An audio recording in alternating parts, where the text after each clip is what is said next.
C'est très apprécié. C'est notre deuxième soirée d'information. Alors, à l'automne 2017, le MAMO était venu nous présenter ses recommandations pour ce qui était d'une étude de fusion. Ce soir, on vous la présente. Alors, sans plus attendre, je vais passer la parole à M. le maire Lefebvre. Alors, les maires vont s'adresser à vous. Ensuite, M. Complaisance du MAMO va nous présenter l'étude. Merci beaucoup. Je me nomme André Lefebvre, maire du village de Sainte-Madeleine. Merci beaucoup d'être ici en grand nombre. C'est la deuxième soirée d'information ce soir. On est là pour répondre à toutes les questions que les gens ont en interrogation. Le conseil s'est réuni depuis un an. On a commencé le processus en janvier l'année passée suite aux élections qu'il y a eu l'année précédente. Et puis, on a terminé le rapport dernièrement et puis on a fait le dépôt ensemble le 5 mars. Et puis, ce soir, on est là pour répondre aux questions et toutes les interrogations que les gens ont suite au dépôt de l'étude. Je remercie tous les gens de mon conseil ainsi que le conseil de la paroisse pour avoir participé et avoir terminé cette fois-ci toutes les réponses qu'il y avait besoin pour cette étude-là. Comparativement à la dernière en 2017, que des gens disaient qu'elle était incomplète, parce qu'il y avait une partie de cette étude-là qui n'avait pas été... on n'a pas pu répondre complètement à cette étude-là parce qu'il y avait une volonté de la part de certaines personnes qui n'ont pas complété cette information. Je vais laisser le micro à mon père. OK, c'était pas mal complexe ce qu'il a dit. Moi, j'aimerais remercier les gens de la paroisse qui sont présents ce soir. OK? Puis, mon conseil ici, si vous avez des questions pertinentes, vous avez juste à les poser. Si malheureusement, on ne peut pas répondre à ces questions-là, vous pouvez les adresser au bureau et puis on pourra vous répondre. C'est monsieur du MAMO, monsieur Gignac, Bélanger et Complaisance qui vont représenter le ministère. Puis, si vous avez des questions au niveau économique, on va tenter de vous répondre. Sinon, on se fie sur le support de ces messieurs. OK? Alors, bonne soirée.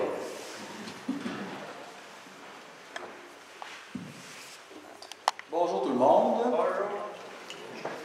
Donc, Marc-André Complaisance, je suis à l'emploi du ministère des Affaires municipales. Puis, j'ai eu la chance de travailler avec les deux conseils dans les deux études là, qui ont été travaillées au cours des dernières années. On a travaillé ça avec la direction régionale du ministère de la Montérégie. Donc, ça me fait plaisir d'être là.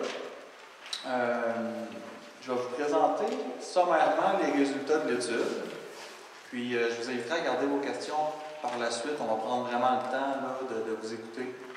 On pourra vous répondre. J'ai aussi des questions qui ont été posées déjà par certains citoyens. Donc, j'ai des éléments de réponse que je pourrais vous fournir par la suite. Donc, on peut y aller, Maxime. Donc, pour d'abord rappeler un peu les démarches là, qui ont été faites, le ministère des Affaires municipales accompagne les municipalités qui souhaitent étudier les implications d'un regroupement municipal lorsque les municipalités adoptent des résolutions en ce sens-là. Donc, les deux conseils municipaux ont adopté des résolutions, puis c'est là qu'on est intervenu pour les assister. Donc, pour ce faire, il y a un comité de travail qui est mis sur pied, composé d'élus et des officiers municipaux, puis nous, on les assiste là-dedans. Donc, on ne choisit pas les orientations politiques de l'étude, on les soutient au plan technique. Donc, l'étude a été déposée le 5 mars 2019. Aujourd'hui, hier et aujourd'hui, ce sont des assemblées publiques d'information qui visent à vous informer, mais aussi à vous entendre sur le projet de regroupement. Il est prévu de tenir des référendums consultatifs le 2 juin, donc dans chacune des municipalités. Et le cas échéant, il y aurait la possibilité d'un dépôt d'une demande commune de regroupement au gouvernement. Il faut comprendre qu'il y a beaucoup d'étapes préliminaires avant que les municipalités adoptent un règlement qui autorise le dépôt d'une demande commune de regroupement au gouvernement. L'étude sur les implications, c'en est une. Ce qu'on fait aujourd'hui, c'en est une autre. Le référendum consultatif aussi. Donc, tant que les municipalités, chacune de leur côté, n'ont pas adopté un règlement autorisant le dépôt d'une demande commune, ce sont des démarches qui sont préliminaires. Il n'y a rien d'officiel. En ce qui concerne le rôle des représentants du MAMA, j'en ai parlé tantôt, donc on les a accompagnés. On fournit de l'information sur l'encadrement légal et sur le processus administratif d'un projet de regroupement. Si vous avez des questions là-dessus, ça va nous faire plaisir de vous répondre. On a aussi assisté le comité de travail formé d'élus et d'officiers dans la réalisation de l'étude et aussi dans le processus de négociation des conditions et des modalités d'un regroupement. Donc, il y a l'étude. L'étude qu'on vous présente, il y a des choses qui ont été négociées entre les conseils, notamment tout ce qui concerne les modalités pour les dettes ou pour l'harmonisation de la charge fiscale. Ça, on va y revenir tantôt. On accompagnerait aussi la nouvelle municipalité, le cas échéant, pendant qu'il y a un regroupement. L'approche proposée pour l'étude, d'abord, c'était de souscrire à un objectif commun et de prendre les meilleures décisions pour le bien de la communauté. Donc, tout au long du processus pour l'élaboration de l'étude, le comité de travail a vraiment cherché à trouver le scénario financier et fiscal qui serait le plus avantageux pour le plus grand nombre de citoyens. Ce n'est pas une tâche qui est évidente, c'est complexe la fiscalité municipale, donc c'est en ce sens-là qu'ils ont travaillé. On a évalué les implications d'un regroupement en tenant compte de tous les aspects significatifs, pas seulement financiers et fiscaux, mais aussi au niveau des aspects sociaux, économiques, par exemple, ou politiques. On voulait privilégier une approche simple, puis garder un souci de transparence. Donc, l'étude, elle comprend 4 grandes thématiques. Ce sont des sections, si on peut dire. Là. Il y a les caractéristiques générales qui permettent de dresser un peu le portrait des municipalités concernées, impliquées dans la démarche. On aborde les aspects socioculturels, économiques, géographiques, politiques et administratifs. Les aspects financiers et fiscaux, c'est là qu'on retrouve notamment l'effet sur les taux de taxation, de tarification et pour l'impact fiscal et les grands enjeux du regroupement. Donc, il faut préciser que l'étude s'appuie sur les prévisions budgétaires des 2 municipalités. Donc, à l'amorce du projet, c'était les prévisions budgétaires de l'année 2018 qui ont été présentées et c'est sur cette base-là qu'on a travaillé. Les règlements de taxation, les prévisions budgétaires, les mêmes documents à partir desquels les municipalités ont adopté les règlements de taxation pour vos comptes de taxes pour l'année 2018. L'étude dresse un portrait pour une année de référence, l'an 1. Malheureusement, pour de nombreuses raisons, notamment politiques, parce qu'on ne peut pas anticiper les choix qui seront faits par les prochains conseils municipaux, on n'a pas de projection sur le moyen et long terme. C'est seulement le regard d'un scénario budgétaire de l'an 1 de la nouvelle municipalité selon les informations disponibles en 2018. Je dirais aussi que l'étude ne propose pas de recommandations. Ce n'est pas notre rôle au ministère d'abord de formuler des recommandations sur l'opportunité d'aller de l'avant ou non avec un regroupement. L'étude, elle est neutre en ce sens où elle ne propose pas elle ne recommande pas d'aller de l'avant ou non. Ça, c'est vraiment à vous. Et c'est pour les élus, mais c'est aussi pour les citoyens de vraiment prendre connaissance de l'information et de se forger sa propre opinion. Donc, la section 1, au niveau des caractéristiques générales, je pense que tu allais trop loin. C'est un tableau qui permet de situer un peu la situation actuelle des municipalités. Donc, le statut, c'est 2 municipalités régies par le code municipal. Une nouvelle municipalité serait aussi régie par le code municipal et non pas par la loi sur les cités et villes, donc il n'y aurait pas de changement à cet égard-là. Les populations, ce serait une population cumulée évidemment, donc on parlerait d'une population de 5 292 habitants. Quand on regarde les superficies du territoire en kilomètres carrés, on voit que la paroisse a un territoire beaucoup plus vaste que celui du village, mais de cumuler, on aurait un territoire de 55 km². Évidemment, les richesses foncières uniformisées s'additionnent. et cumulerait là, un total de 681 254 724. Quand on regarde le nombre de membres au conseil, actuellement, chaque conseil est composé de 7 élus. Une nouvelle municipalité, considérant la taille de sa population, serait aussi gouvernée par un conseil municipal composé de 7 élus. Quant à la division territoriale, à l'heure actuelle, il n'y a pas de division en districts électoraux dans aucune des municipalités. Par contre, le comité de travail pense que ce serait pertinent, opportun de diviser le territoire de la nouvelle municipalité en districts, notamment pour favoriser une certaine représentation là, des différents secteurs, donc agricoles et urbains. On a une carte là, qui présente le territoire de la nouvelle ville, d'une nouvelle ville regroupée. Mais je ne m'attendrai pas là-dessus. Je vais aller plus loin au niveau des aspects socioculturels. Donc, comme j'ai mentionné tantôt, c'est certain que les aspects financiers fiscaux, c'est important, mais il y a plusieurs autres facteurs qu'on doit prendre en considération, notamment les aspects sociaux, culturels. Donc, toute la question de la communauté d'appartenance. Donc, le comité de travail souhaitait souligner que les citoyens des deux municipalités fréquentent la même Église catholique, et ce depuis 1876, que les enfants des deux municipalités fréquentent la même école primaire, que les municipalités possèdent des équipements de loisirs qui sont complémentaires. Les services publics situés sur le territoire du village desservent également les citoyens de la paroisse qui habitent à proximité. La majorité des associations et organismes couvrent le territoire des deux municipalités. Et il y a la caserne de pompiers qui est située au village, mais qui relève de la compétence de la paroisse qui couvre l'ensemble du territoire. Donc, ce sont des exemples.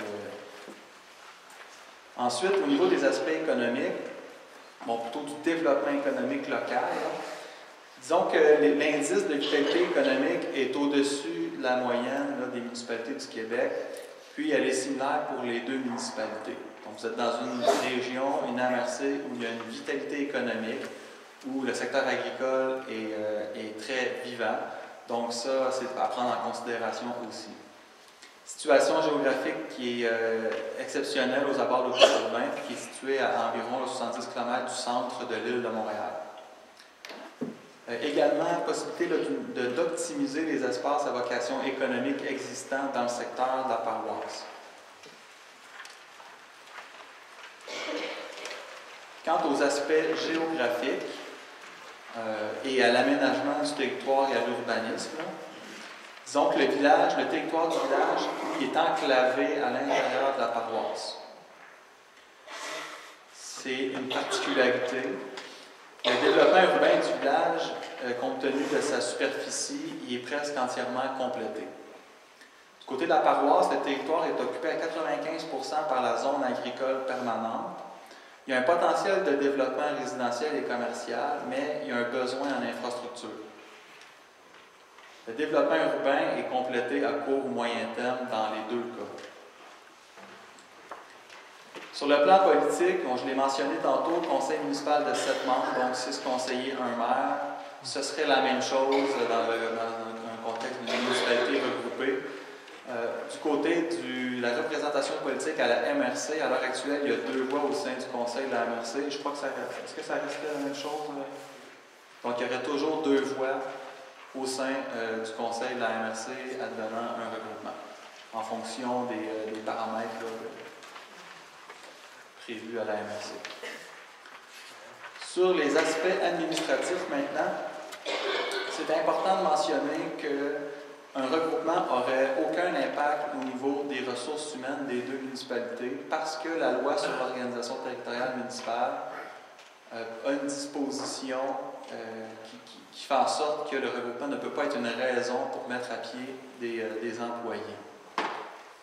Donc, il n'y a pas d'impact négatif pour leurs conditions de travail également, même qu'un regroupement pourrait venir optimiser les conditions de travail. On parle aussi d'optimiser l'organisation du travail au sens plus large, puis d'une utilisation rationnelle des équipements, donc éviter les dédoublements en équipement, en infrastructure. Pour les services municipaux, donc c'est sûr que dans un contexte de regroupement, les équipements sont mis en commun. mais il était clair dès le début que dans la perspective d'un regroupement, il fallait maintenir le même niveau de service qui est actuellement offert à la population. Mais on a une planification commune, un partage d'expertise, donc on veut optimiser la desserte de services. Les infrastructures d'aqueduc et d'égouts resteraient à la charge et au bénéfice des secteurs desservis. Ça, on en a discuté aussi hier, c'est important de le comprendre. C'est le cas actuellement dans les municipalités. Les aqueducs, les infrastructures des secteurs sont financées par les secteurs qui en bénéficient.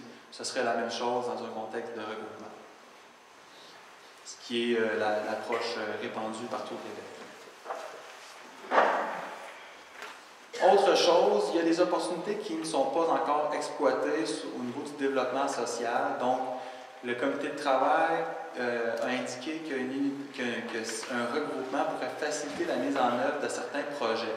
Donc, simplifier la gestion des projets communs, renforcer le sentiment d'appartenance collective, faciliter l'organisation des activités des camps de jour et les diversifier, puis faciliter la diffusion de l'information au sein de la collectivité. Nous allons passer maintenant aux aspects financiers et fiscaux. Donc, pour évaluer les impacts financiers et fiscaux d'un regroupement, il faut d'abord préparer le budget de l'an 1. C'est ce que je vous mentionnais tantôt. On s'appuie sur les prévisions budgétaires d'une année donnée. On ne fait pas de prévisions sur le long terme. Ce serait très hasardeux de présenter quel pourrait être le budget municipal dans 5 ou dans 8 ans alors que les élections municipales peuvent survenir. Peu importe quel regroupement ou non, c'est hasardeux de le faire. Donc, l'opération vise à répondre essentiellement à cette question. Si le village et la paroisse avaient été regroupés au 31 décembre 2017, quel aurait été le budget de la nouvelle municipalité pour l'année 2018? C'est la question fondamentale qu'on se pose, pas quel serait le budget dans 10 ans. Il s'agit de mettre en parallèle les recettes, les dépenses qui sont prévues dans les budgets, de comparer les résultats, d'identifier les économies possibles, les investissements supplémentaires et d'ajuster les taux de taxation et de tarification en fonction des coûts réels d'opération de la nouvelle municipalité. Il y a des hypothèses qui sous-tendent l'étude. Ces hypothèses-là sont très importantes. Ce sont des choix, des orientations politiques qui ont été déterminées par les élus qui étaient sur le comité de travail qui ont réalisé l'étude. Donc, si on change une hypothèse, on va changer les résultats de l'étude nécessairement. Je vais les parcourir. Au niveau des dépenses, l'étude est basée sur les prévisions budgétaires de l'année 2018. Le budget de la nouvelle municipalité est basé sur le niveau de service actuel de chacune des municipalités. La rémunération des élus de la nouvelle municipalité est basée sur celle des élus de la paroisse, à laquelle une hausse de 10 % a été appliquée.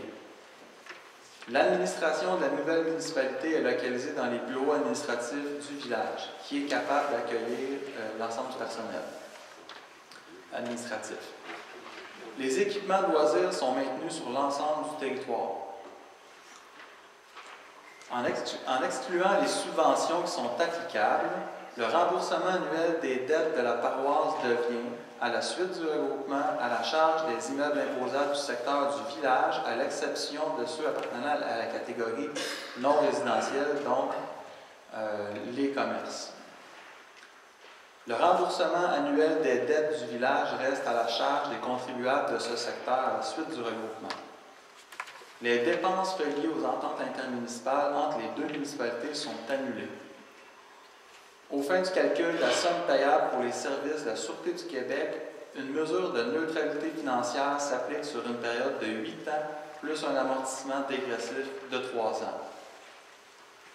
Je vais revenir tantôt sur la question de la mesure de neutralité financière qui s'applique pour la Sûreté du Québec. Je suis certain que vous avez des questions aussi à cet égard-là. Concernant les revenus, les rôles d'évaluation foncière sont uniformisés selon la proportion médiane 2018 de la municipalité la plus populeuse, la paroisse. La taxation à taux varié applicable aux unités commerciales de la paroisse est appliquée sur l'ensemble du territoire. Les taxes spéciales applicables à des secteurs de la paroisse pour l'éclairage des rues sont annulées. et la tarification est uniformisée. Autre hypothèse concernant les revenus, les services d'aqueduc, d'égout et de traitement des eaux usées restent à la charge et au bénéfice des secteurs desservis. La tarification est établie de manière à financer le coût net de chacun des services en excluant les frais d'administration et les emprunts relatifs aux immobilisations. Les recettes reliées aux ententes intermunicipales entre les deux municipalités sont annulées, tout comme on a fait avec les dépenses. La subvention du programme d'aide financière au regroupement municipal n'est pas intégrée aux prévisions budgétaires de la nouvelle municipalité, parce que cette aide financière-là vise à faciliter le démarrage de la nouvelle municipalité pour couvrir des frais qui sont difficilement prévoyables, comme par exemple l'intégration des archives des deux municipalités, l'uniformisation des règlements d'urbanisme, donc ça nécessite par exemple l'embauche d'un archiviste, l'embauche de personnel temporaire, ou encore l'aménagement du bureau municipal. Donc l'aide financière vise à couvrir ces dépenses qui sont extraordinaires. Aspects financiers et fiscaux, on continue. Deux autres hypothèses concernant les revenus. Aux fins du calcul des compensations tenant lieu de taxes, il y a aussi une mesure de neutralité qui s'applique. Donc, les municipalités seraient considérées comme non regroupées sur une période de 5 ans plus un amortissement dégressif de 3 ans. Les montants alloués à chacune des municipalités dans le cadre du programme de la taxe sur l'essence et de la contribution du Québec sont maintenus pendant la période visée, 2019-2023.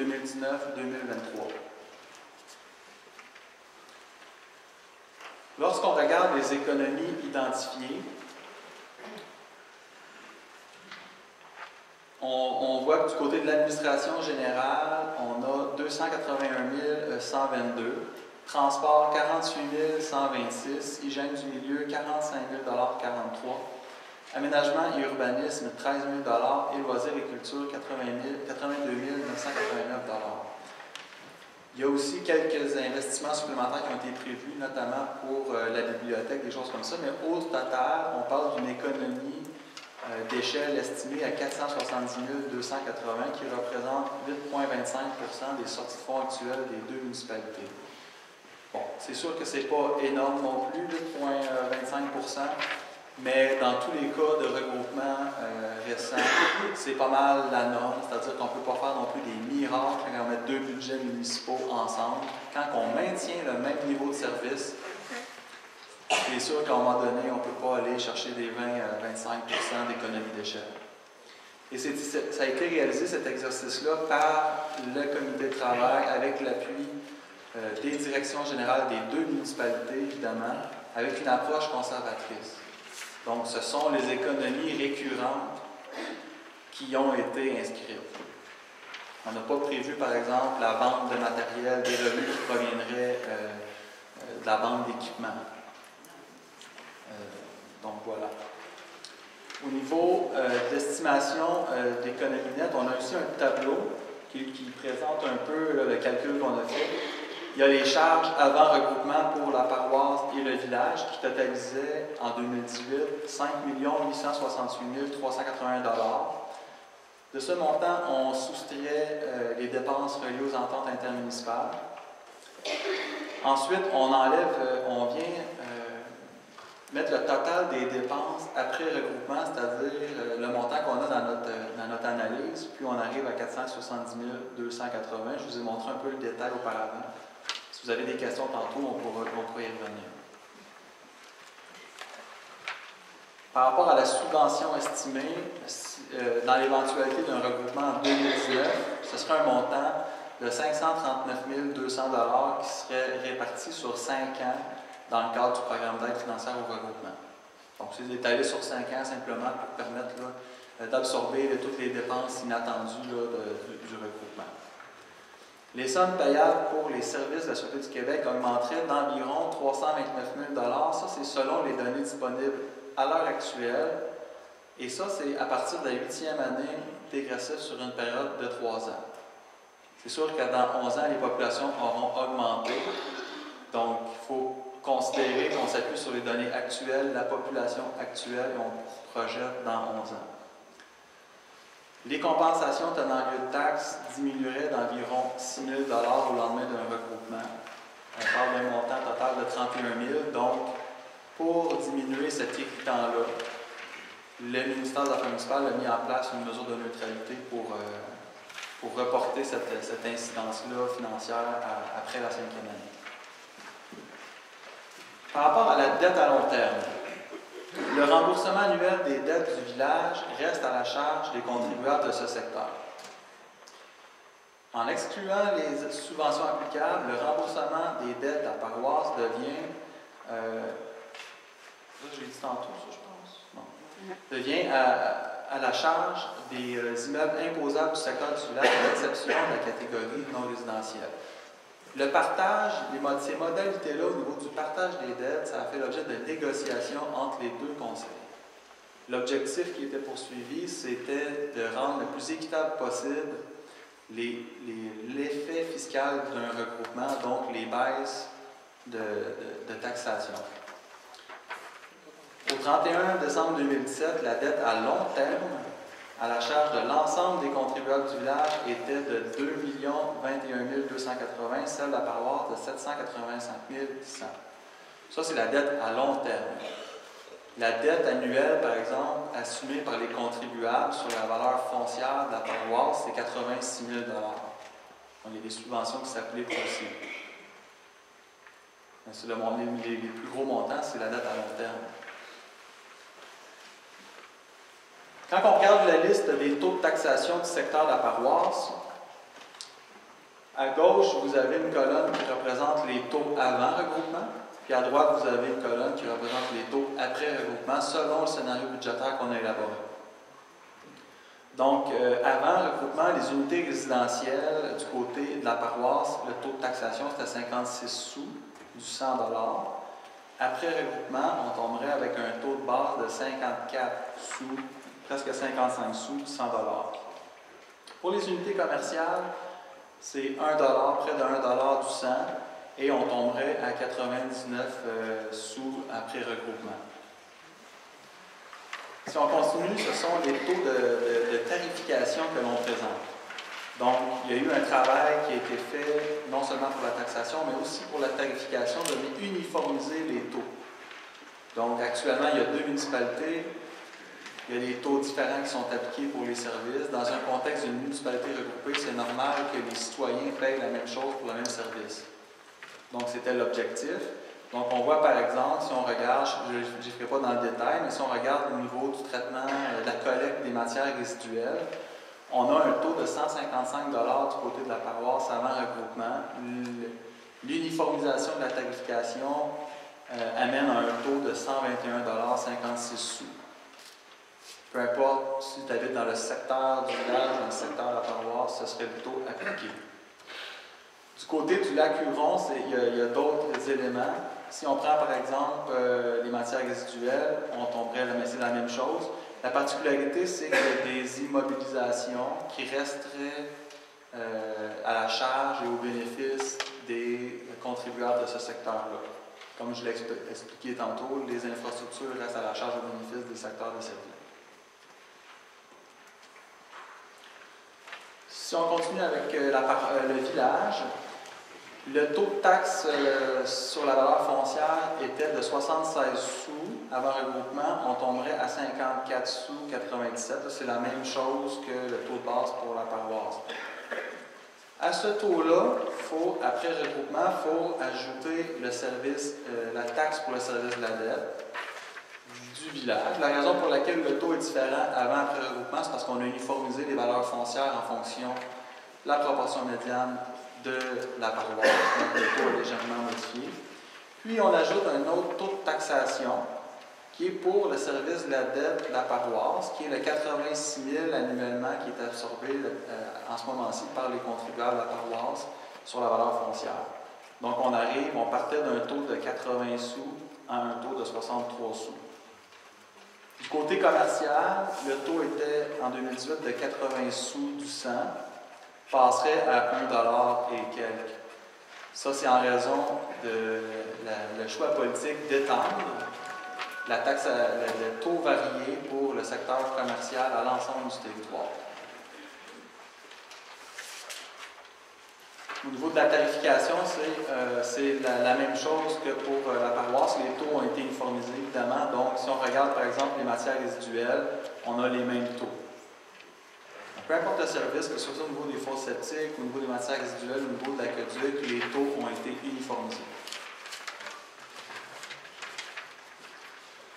Quand on regarde l'impact d'un regroupement sur la charge fiscale du secteur de la paroisse, donc le compte de taxes, pour une unité résidentielle du côté de la paroisse, si on prend par exemple une propriété de 250 000 $, on parle là d'une baisse du compte de taxes de 91 $.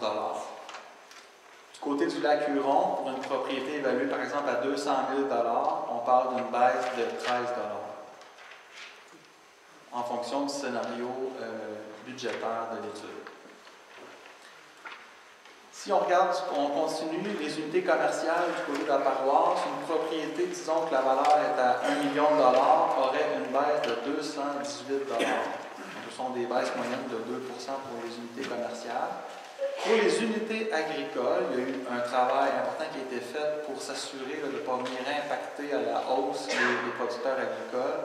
Donc, pour une propriété, par exemple, de 2 millions, on parlerait d'une baisse de 270 $. Pour les unités résidentielles du village, pour une propriété de 250 000 $, la baisse serait beaucoup plus significative, on tomberait à 404 $. C'est sûr que le taux de taxation de base était beaucoup plus élevé du côté du village et plus bas du côté de la paroisse, donc, veut pas, quand on uniformise, on se rapproche de la médiane. Pour les unités commerciales, une propriété, disons, de 500 000 verrait son compte de taxes augmenter d'environ 1 150 $ en raison de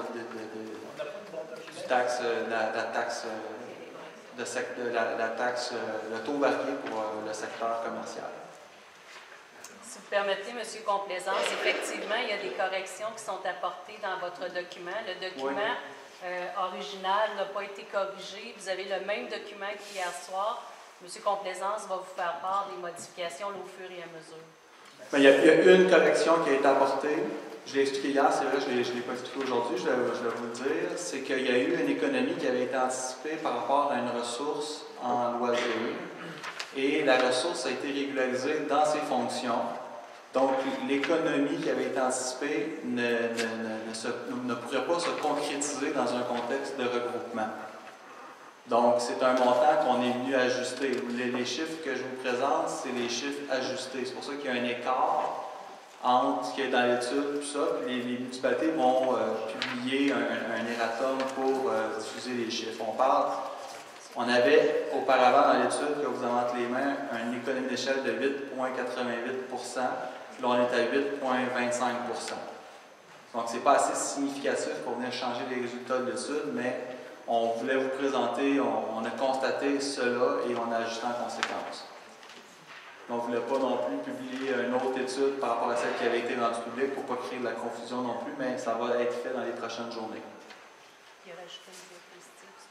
C'est un montant d'environ 35 000 $.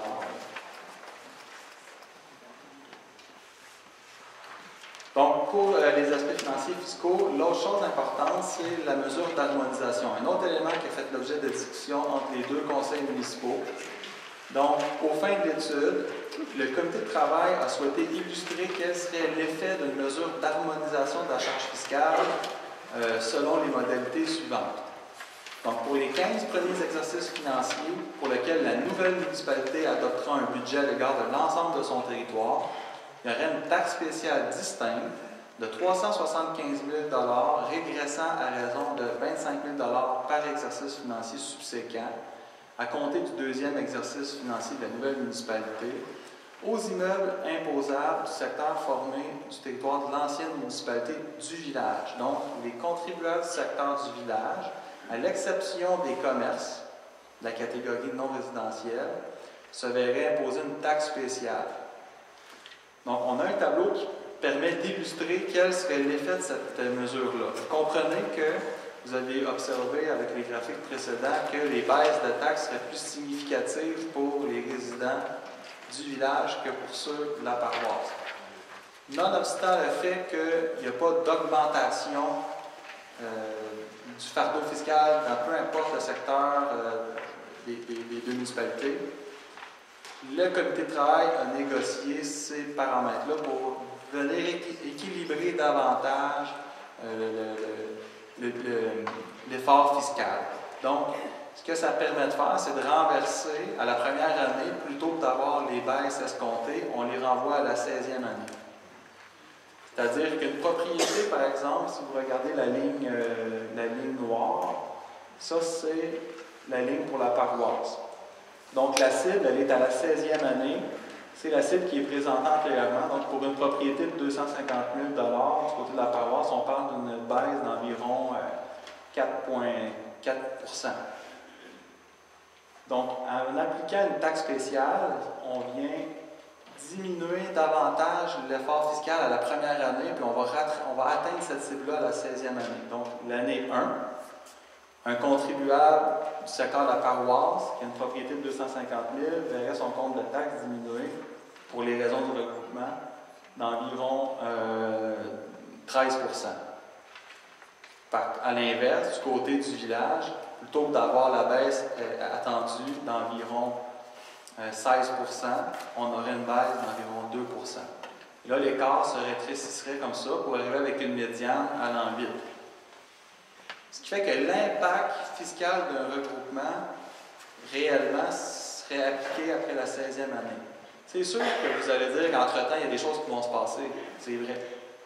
Après un regroupement, il y a plein d'autres choses qui peuvent arriver, de l'achat d'équipement, il y a des infrastructures, des choses comme ça. Ça, c'est pas considéré là-dedans. Mais ça, c'est des modalités qui sont négociées, qui seraient prévues dans un décret, dans une demande commune dans un premier temps, et ultimement dans un décret. Donc, ça serait respecté dans le cas d'un regroupement. Par rapport aux enjeux, au niveau de l'organisation administrative, un redéploiement de certains effectifs pourrait être nécessaire au lendemain d'un regroupement, mais dans une perspective d'optimisation de l'organisation du travail. Les deux organisations sont d'avis que la mise en commun du personnel permettrait d'atteindre une plus grande efficience. Au niveau de la planification territoriale, l'harmonisation des règlements et de la planification territoriale pourrait permettre une plus grande cohérence dans les intentions d'aménagement du territoire. L'harmonisation de la réglementation en matière d'aménagement du territoire ne devrait pas poser problème en raison notamment de la conformité au schéma d'aménagement et de développement révisé de la MRC. Les règlements sont conformes, donc l'harmonisation devrait se faire facilement. Quant à l'appartenance collective, nonobstant le fait qu'il y ait la présence de communautés rurales et urbaines sur le territoire, il y a lieu de croire que celles-ci coexistent au sein d'une même communauté d'appartenance et qu'un regroupement pourrait renforcer le tissu social de la collectivité. Quant à la représentation politique, la division du territoire de nouvelles municipalités en districts électoraux pourrait favoriser la représentation politique des secteurs, des différents secteurs, notamment agricoles et urbains. Je vous rappelle qu'actuellement, les territoires ne sont pas divisés en districts électoraux. Quant aux bâtiments et aux équipements, l'intégration des services en termes de lieux et d'espace pourrait faciliter l'esprit de collaboration des employés et l'efficience organisationnelle.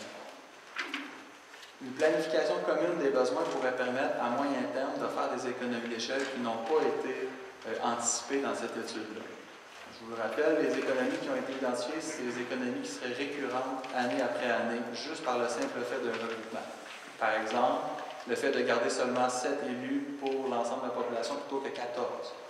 Il y a des frais, il y a des salaires, des déplacements, ces choses comme ça. Au niveau administratif, il y a aussi des économies d'échelle. Investissement futur. Donc, au lendemain d'un regroupement, les investissements prévus au plan triennal d'investissement de chacune des municipalités devraient être considérés dans l'élaboration d'un plan commun, de manière à favoriser un développement harmonieux et intégré de la nouvelle entité municipale. Dans le cadre du travail qui a été accompli par le comité de travail, on n'a pas fait de plan triennal d'immobilisation ou de projection sur le long terme. Si vous avez des questions spécifiques par rapport aux immobilisations, les municipalités pourront répondre à ces questions. La reconnaissance de la mixité des identités résidentielles, commerciales, agricoles et industrielles représente un atout au plan socio-économique et devrait se refléter dans les investissements futurs pour créer une nouvelle organisation dynamique et efficiente. Donc, ça fait un peu le tour des résultats de l'étude. C'est sommaire. L'étude renferme de plus de détails. Comme je vous disais tantôt, là, il va être ajusté en fonction de l'économie qui ne se réaliserait pas, puisqu'il y a eu une ressource là, professionnelle qui a été régularisée dans ses fonctions. Alors, on pourrait passer maintenant à la période de questions. Est-ce que vous voulez, dans un premier temps, nous lire les questions? Ouvrir ça? Je peux commencer par ces questions. C'est des questions qui ont été formulées par les citoyens auprès du conseil municipal. Je vais les faire. Ça ne sera pas tellement long, puis après ça, on va vous accorder la parole, monsieur. Donc, on dit, dans une première question, dans les figures de la page 8 et 9 de l'étude, les taux de taxes sont les mêmes après regroupement. Les taux de taxes de base sont les mêmes, effectivement. Mais la question demande pourquoi l'effet sur le compte de taxe est différent. Si c'est le même taux de taxe, pourquoi il y a une baisse plus significative du côté du village versus la paroisse?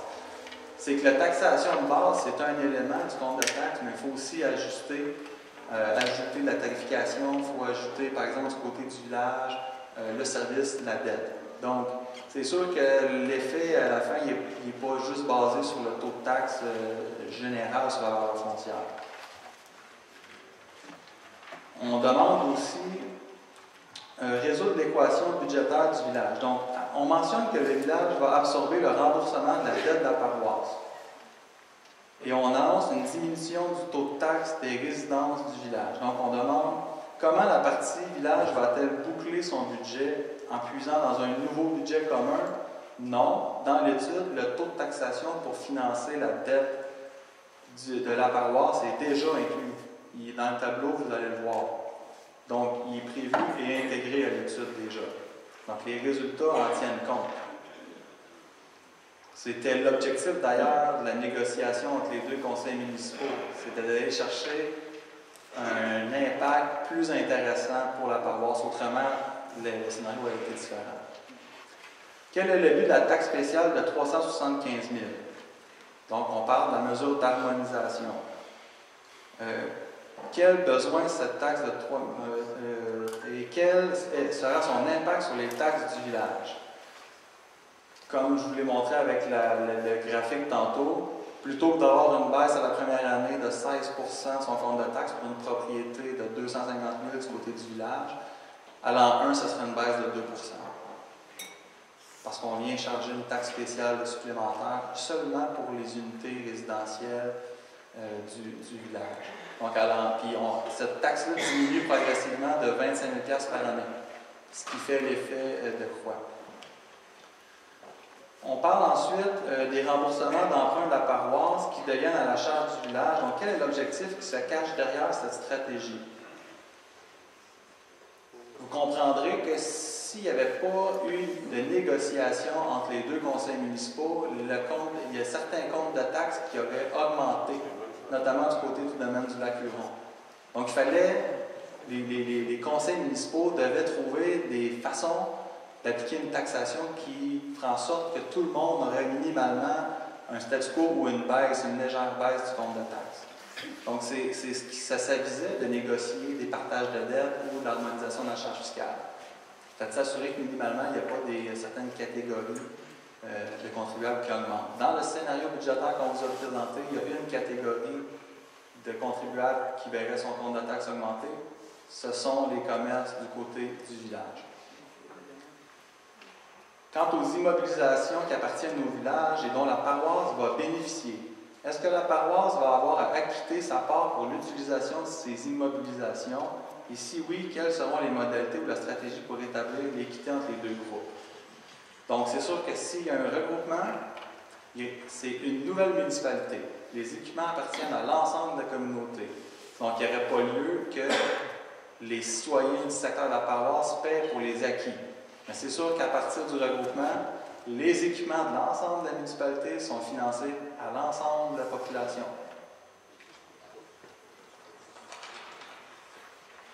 Deux autres petites questions ici.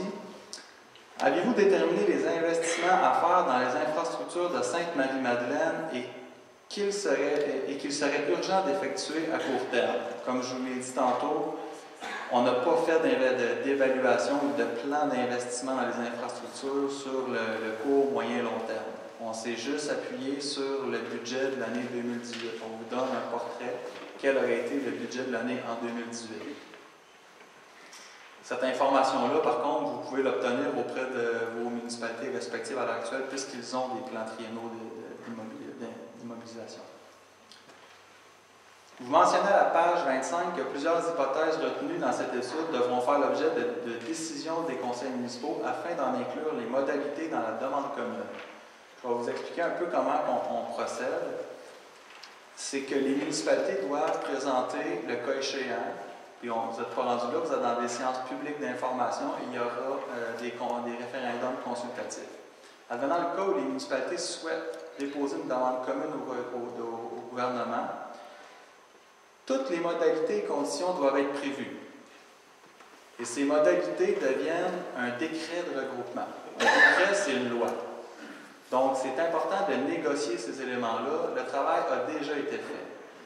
L'harmonisation de la charge fiscale qu'on vous a présentée, le partage des dettes. Il y a aussi une information importante, les municipalités ont négocié des éléments pour que les surplus accumulés jusqu'à la date du regroupement dans chacune des municipalités restent au bénéfice de chacun des secteurs. Par la suite, ce sera la nouvelle municipalité qui va constituer ces surplus non affectés. Mais pour ceux qui auraient été accumulés jusqu'à le regroupement, seraient gardés pour les secteurs respectifs. Le nom de la municipalité, la composition du conseil provisoire. Donc, c'est toutes des choses qu'il faut prévoir dans une demande commune de regroupement qui peut devenir un décret de regroupement. C'est au moment qu'on publie le décret que la municipalité est constituée. Donc, moi, ça ferait le tour pour les questions qui avaient été posées. Je suis disponible pour répondre à des questions plus techniques. Juste avant qu'on enchaîne avec la période de questions, juste pour donner quelques conseils. Ce sera une question par citoyen pour donner l'opportunité à tout le monde de poser sa question. Si vous voulez poser une autre question, vous devez refaire la file. À 9h20, les citoyens qui sont en file pour le micro auront le droit de s'exprimer et on ne prendra pas d'autres personnes. OK? Alors, bonne période de questions. Avant de poser ma première question, j'ai une demande à faire au Mamèche. Vous parlez d'amortissement dégressif. Pouvez-vous nous expliquer comment fonctionne votre amortissement dégressif? Est-ce que vous parlez pour, par exemple, la mesure de neutralité pour la facture pour la SQ? Oui, et la TEC. La TEC, OK. Les deux. Disons, par exemple, que la hausse anticipée est de 329 000 $ pour la SQ. Donc, pendant 8 ans, cette hausse-là n'est pas applicable. Il peut y avoir des fluctuations à la hausse ou à la baisse. Oui, ça, je sais, mais c'est l'amortissement de ça. C'est donc, la 9e année, c'est 25 de la hausse. La 10e année, 50 jusqu'à la 11e. 50 cumulatif ou 50? C'est 25 50 75 puis à la 11e année, c'est effectif. OK, donc 4 ans. Ben, c'est 8 ans plus 3 ans. Non, l'amortissement, il est 3 ans ou 4 ans? 3 ans. 3 ans. Ça veut dire que c'est le même montant chaque année? Non, c'est pas comme ça que ça fonctionne. C'est parce que les autres, ils calculent le règlement sur la somme payable pour les services de la Sûreté du Québec. C'est un calcul qui est assez complexe. Ils calculent à chaque année puis ils envoient une facture à la municipalité. Le regroupement aurait un impact négatif parce qu'ils tiennent compte de la population. Fait que quand ils calculent la hausse, ils calculeraient comme si les municipalités n'étaient pas regroupées, puis ils appliqueraient après ça la taxation, la facture. Après la 8e année, plutôt qu'à la 9e année, ils l'appliquent d'un coup, ils mettent de manière progressive la hausse. 25 de la hausse anticipée. En argent, ça donne combien? C'est ça, mais ça, je ne peux pas vous le dire. La première année, c'est 25 de 329 000? Disons, avec les chiffres qu'on connaît actuels, OK. ce qu'on estime La comme deuxième année, c'est 50 de 329 000 ou un Exact. autre 25 Non, c'est ça. C'est comme vous le dites, ça serait 50 du OK, montant. donc c'est la moitié de 329. C'est ça. OK. Puis la troisième année, c'est le restant. Ben, c'est Il reste 75 de 329. Mais le 329 a été calculé en fonction des données C'est pas ça disponibles à que je l'heure veux dire. actuelle. Je veux connaître la formule de votre amortissement dégressif. C'est ça que je veux connaître. C'est ça. Donc c'est 25, 50 puis 25.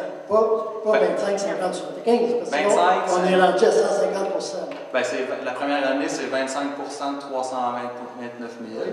La deuxième année, ce serait 50 de 329 000. La troisième année, 75 de Non, on est rendu 329 à 000. on est rendu à 150 Non, 25 plus 50 plus 75, ça fait 150. je veux juste être clair. Oui, mais c'est ça, je veux. Ça ne s'additionne pas, c'est à chaque année qu'une facture. Donc, à la première année, plutôt que payer, à la 9e année, plutôt que payer 100 là, le 329 000, la facture serait 25 du 329 000. Oui. L'année suivante, il y a une autre facture. Parce que la SQ, on paye à chaque année. Oui. Donc, plutôt que la deuxième année de payer 329 000, ce serait 50 de 329 000. La troisième année, plutôt que de payer 329 000, ça serait 75 Et Ça se peut pas, il reste juste un 25 avec la troisième année. Comment vous calculez ça? Bien, monsieur, la On ne peut quatrième pas année, payer c'est plus de 100 100% d'une facture. Non, la troisième année, c'est 75 25 de 329, là, c'est... Monsieur, je ne sais pas si... Pardon? Oui. Après, à la 11e année, on trouverait combien? 329 000. Puis on ne paiera pas 800 000 pour le temps. Mais non. La première année, Je vais vous les donner en dollars. 86 250. Ça, c'est 25 de 329 000. Ça s'ajoute pas au 329 000. Non, c'est... Écoutez, 25 comme monsieur dit, 25 de 329 000, c'est 82 250. OK? La deuxième année, 50 ça représente 164 500. La troisième année, 75 ça représente 246 750. Et la quatrième année, là, la mesure d'harmonisation, la mesure de neutralité, elle est finie. Ce serait le 329 000. Vous comprenez? Donc, c'est juste qu'il y a eu une décision du côté du ministère de la Sécurité. OK, je viens de comprendre. Donc, il y a une augmentation de 82 000 par année. On peut dire ça comme ça, oui. Jusqu'à faire 329 000. Mais c'est important que vous compreniez que le 329 000 il a été calculé à partir des données actuelles. Dans 11 ans, là, les populations, si on regarde la courbe des populations, là, ça ne sera probablement pas 329 000, mais moins, parce que c'est exponentiel selon la population. Donc, les populations dans 11 ans des deux municipalités ne seront pas stables. Je le comprends. À la page 15, vous avez, à la deuxième ligne, vous avez un montant de 555 000 pour le PAFREM. Oui. Pourquoi c'était plus de 555 000, alors que les lignes du bas, c'est 539?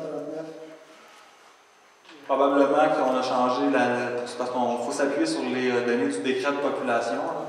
Fait que le vrai montant, c'est celui qui s'appuie sur le décret de population de 2019. Probablement qu'on l'a changé. Là. Mais dans le tableau que j'avais, j'ai mis le montant avec la population de l'année. Et le montant de la ligne 2 n'est pas bon.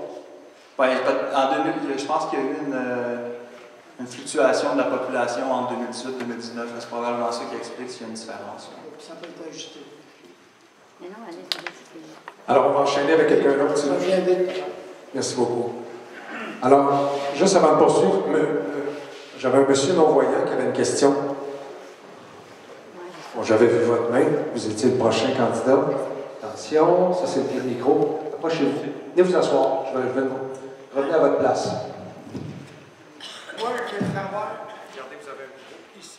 Moi, je veux savoir, pour le système d'autobus, on paye un gros montant, puis les autobus, ils se promènent toute la journée vide. Il n'y a personne qui prend l'autobus seulement de Belleuil à Montréal, mais Sainte-Madeleine, il n'y a jamais un chat dans les autobus toute la journée, à tous les heures. Pourquoi qu'on paierait pour ça quand les autobus sont vides? Oui, c'est une bonne question, mais on a un service en commun pour les autobus. Dans 2 heures de pointe, si tu veux, le matin, pour aller au cégep ou bien pour aller au métro Longueuil, il y a un pourcentage d'occupation. C'est évident que c'est le problème de toutes les compagnies de transport. En après-midi, mettons que la population est assez faible. Mais on est obligé de vivre avec ça. Merci beaucoup.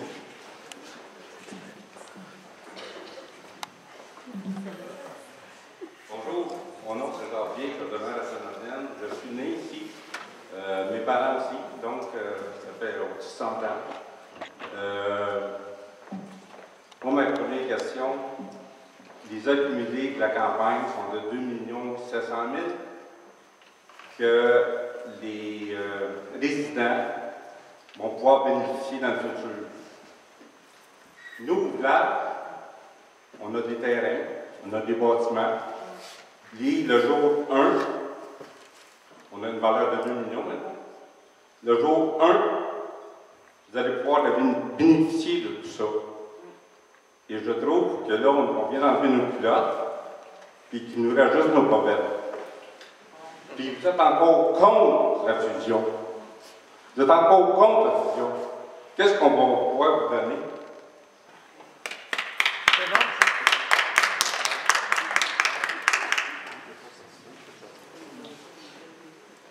Dans le processus à l'heure actuelle de financement des municipalités, on compte toujours sur les évaluations. Dans le monde agricole, il y a à l'heure actuelle une croissance désordonnée de l'évaluation.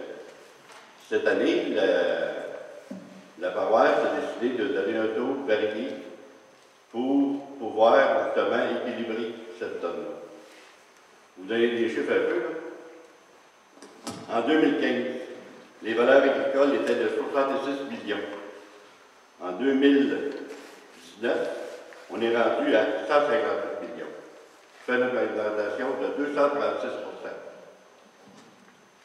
Le secteur résidentiel, lui, il était de 263 millions. Puis il a augmenté à 313 millions. Une augmentation de 50 millions, donc 20 d'augmentation. Ce qui fait que la municipalité de Paroisse, après 5 ans de travail, parce que ça fait 5 ans que je travaille là-dessus, ils ont enfin compris que ça n'a pas d'allure de continuer à taxer au même coût. Fait que cette année, ils ont accepté de dire l'ensemble de la population résidentielle va augmenter de 3 et le monde agricole va augmenter de 6 pas de 43 Parce que cette année, c'était 43 Vous autres au village, je n'ai pas entendu parler que j'ai fait un taux varié. C'est quoi votre acceptation quand il y a un monde agricole qui est surtaxé à l'heure actuelle? On est passé de la paroisse de 20 d'évaluation à 35 d'évaluation. Les producteurs agricoles, ils ne font pas plus d'argent. Vous avez vu ce qui s'est passé dans le lait, ce qui se passe dans les céréales, dans le porc, dans tout. Il n'y en a pas plus d'argent dans nos poches. Vous dites toujours le gouvernement paye. Le gouvernement paye une part, mais c'était que la part paye est toujours régularisée à 5 d'augmentation par année. Quand ça passe 5 le gouvernement il dit ça veut dire que vous l'avez payé. Moi, ce que je pense, c'est que vous n'avez pas vraiment beaucoup de sensibilité par rapport à ça. C'est ça qui me dérange dans le processus dans lequel on s'en va à l'heure actuelle, parce qu'on vous a déjà rencontré. Vous avez vu à la dernière hausse, je vous en ai parlé. Il ne s'est rien passé. Il vient d'avoir une autre hausse. La dernière fois, c'était 60 vous n'avez rien fait. À ce que il y a 43 de plus, vous n'avez pas encore réagi. Le monde agricole paye plus. C'est sûr que l'argent, il y a une partie qui vient du ministère de l'Agriculture. Mais cet argent-là, le ministère de l'Agriculture, il pourrait servir à faire de la recherche, à faire du développement. Peut-être utiliser moins de pesticides des champs. Mieux travailler. Non. Tant que les municipalités vont bénéficier de ce genre-là, c'est sûr que le monde agricole, il n'en sortira pas gagnant. Le gouvernement va prendre des mesures. Cet argent-là, pensez bien qu'il est bien artificiel.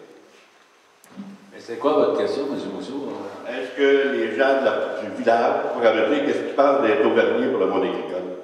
Ah, parfait. OK, par rapport à ta question, on est très sensible au niveau de la taxation, au niveau des agricoles. Comme vous savez, c'est une compétence fédérale et provinciale. Présentement, c'est vraiment un enjeu politique fédéral et provincial. Le fédéral a mentionné qu'il était pour faire des choses par rapport aux événements qui s'est passé dernièrement avec le lait. Et puis, au niveau provincial, vous savez, c'est un nouveau gouvernement. Il y a beaucoup de pain sur la planche, là, présentement, parce que vous savez que les autres qui ont été élus au mois de novembre, un peu comme le conseil de la paroisse, là, ils ont beaucoup de travail à faire avec tous les travaux qu'on a fait dernièrement avec l'étude. Par contre, le gouvernement provincial a parlé, parce que nous, on a parlé à nos députés, et puis ils sont conscients de la situation des agriculteurs ici au Québec. Effectivement, le budget n'a pas changé. Puis nous, à notre municipalité, c'est pas parce que c'est pas une préoccupation, c'est parce que ça représente approximativement 7% de notre budget, nous, au niveau des revenus. Et puis, vous savez que dans notre MRC, il y a seulement que 5 municipalités qui ont fait un taux variable. Il y en a qui ont reculé par rapport à ça. Je maintiens encore que c'est vraiment une compétence fédérale et provinciale. Et puis, on verra bien les choses qui vont se passer, mais la CAQ a bien mentionné qu'il était pour faire un nouveau projet au niveau de la taxation. Comment est-ce que ça va être procédé, je ne sais pas. Mais ce qui a été mentionné, c'est probablement le même principe qu'en Ontario, avec une nouvelle formule au niveau du remboursement de la taxe. Oui, ma question est simple. Mettons que moi, je suis propriétaire, j'ai une entreprise, je veux m'associer avec quelqu'un. Il me semble que je ne me fierais pas sur un bilan d'une année 2018. Je dirais, donne-moi tes 5 dernières années pour voir ce que tu es et où ce que tu es toi pour qu'on puisse s'en joindre. Là, vous avez un montant juste sur l'année 2018. Pourquoi ils n'ont pas calculé 2 ans, 3 ans, 4 ans ou 5 ans en arrière? Si je vais à la banque demander un prêt, ils vont dire, donne-moi tes 3 dernières années. Pas l'année passée. 3 ans, 4 ans, 5 ans. Là, vous êtes basé sur une année. OK? C'est beau faire des prévisions. OK? Savoir ce qu'on s'en va. Moi, je prévois que l'essence, le baril d'essence, il va descendre à 49 $ du gallon. Mais à la pompe, là, il va être différent. C'est la même affaire dans vos chiffres que vous faites.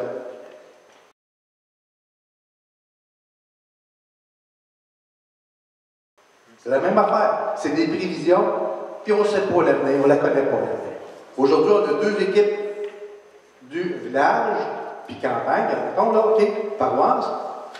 Mais c'est simple. Vous n'avez pas à vous battre si on fusionne ou si on ne fusionne pas. Le problème, il y en a juste un problème. C'est les enfants. Je pense que tout le monde sont là pour les enfants. OK? Parce que les enfants, ils jouent séparés d'un parc à l'autre. C'est simple. On a juste à unir les loisirs et la bibliothèque ensemble. Puis restons comme on est là. On va t'aider. On ne chicanera pas. Il n'y en a pas de chicane de clocher d'église. Il y en a 3 églises. Choisissez ce que vous voulez, c'est tout. Regarde. Non? Oui, il faut bâtir un terrain, OK? Mais est-ce que vous savez que le garage municipal, OK, il n'est peut-être même pas assez grand pour accueillir tout le monde. On fait quoi? On le démolit, on l'a bâti. Qui va payer? La campagne et la ville va payer pour ça. Je vais répondre un peu à ta question concernant le garage municipal.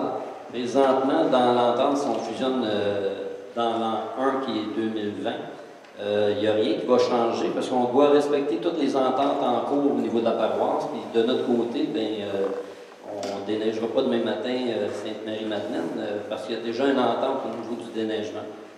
Ça fait que le niveau du garage, ça ne sera pas nécessairement nous, le conseil, en place parce qu'en 2021, il va y avoir des nouvelles élections. Ce sera les élus à ce moment-là qui prendront une décision si oui ou non il y aura un agrandissement ou si on continue à donner à sous-contrat. C'est des questions qu'on ne peut pas répondre aujourd'hui. Mais par contre, effectivement, si le nouveau conseil décide d'agrandir, ça sera une construction ou une démolition ou un agrandissement ou simplement une rénovation. Mais moi, je ne peux pas prendre personnellement une réponse à ça. Ça, c'est pas à moi. Ça va être le nouveau conseil en 2021. Moi, je peux te répondre au sujet des loisirs puis de la bibliothèque. Alors, c'est 2 choses qu'on pourrait faire, évidemment, mais la fusion permet des économies qui nous permettraient davantage de jouir de la bibliothèque du village, qui est déjà installée, et puis d'unir nos loisirs avec les installations qu'on a chacun de notre côté. OK? Alors, ça, c'était un gros, gros plus. C'est sûr que si on ne voulait pas... on a déjà des ententes qui sont avec le village au niveau de l'assainissement des eaux, au niveau des pompiers. Alors, ça, c'est parfait. Mais si on veut tout avoir les avantages, tous ces avantages-là en commun, ben, il faudrait commencer par se fusionner, non?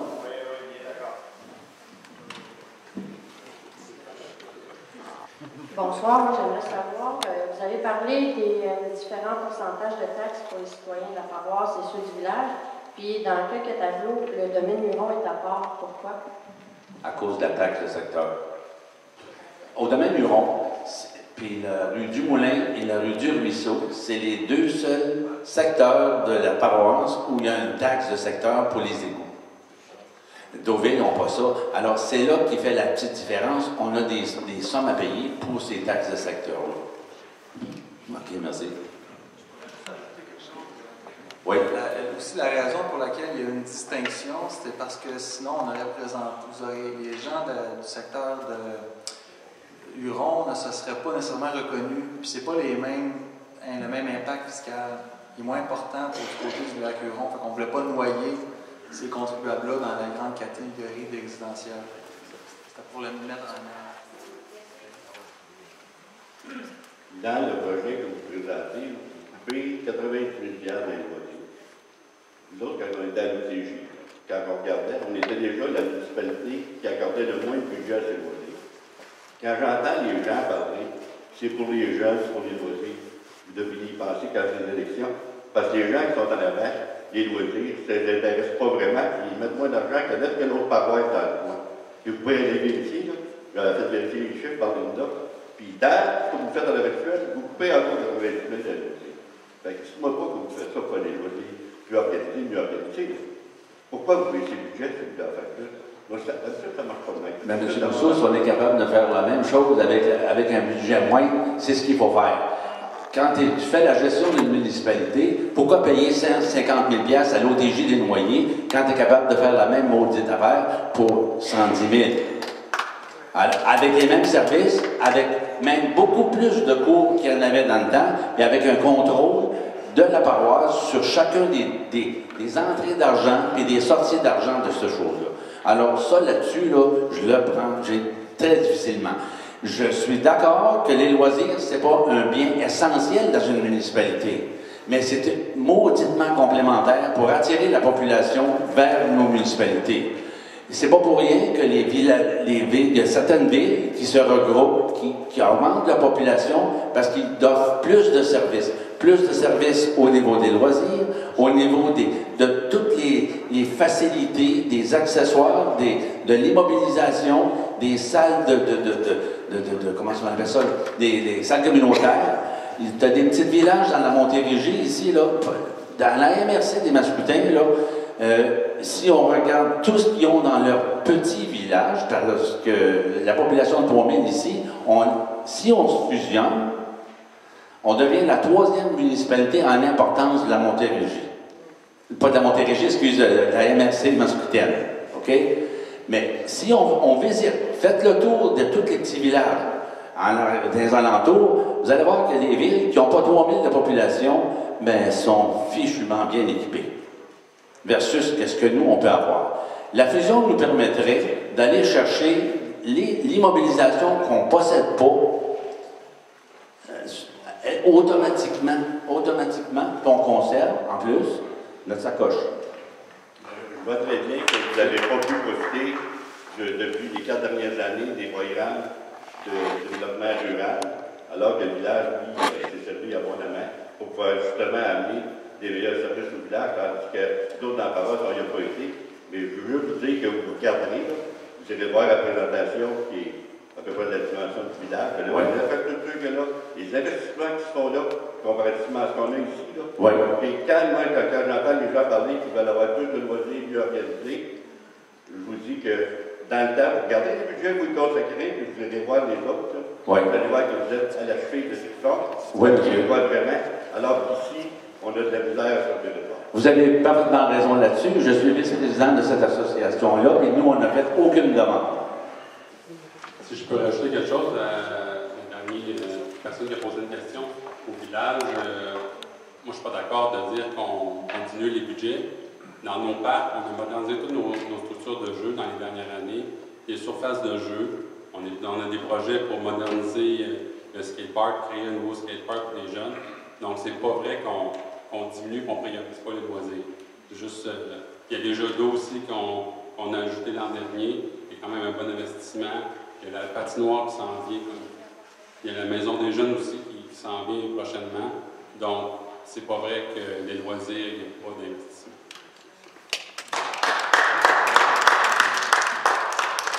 C'est bien ça.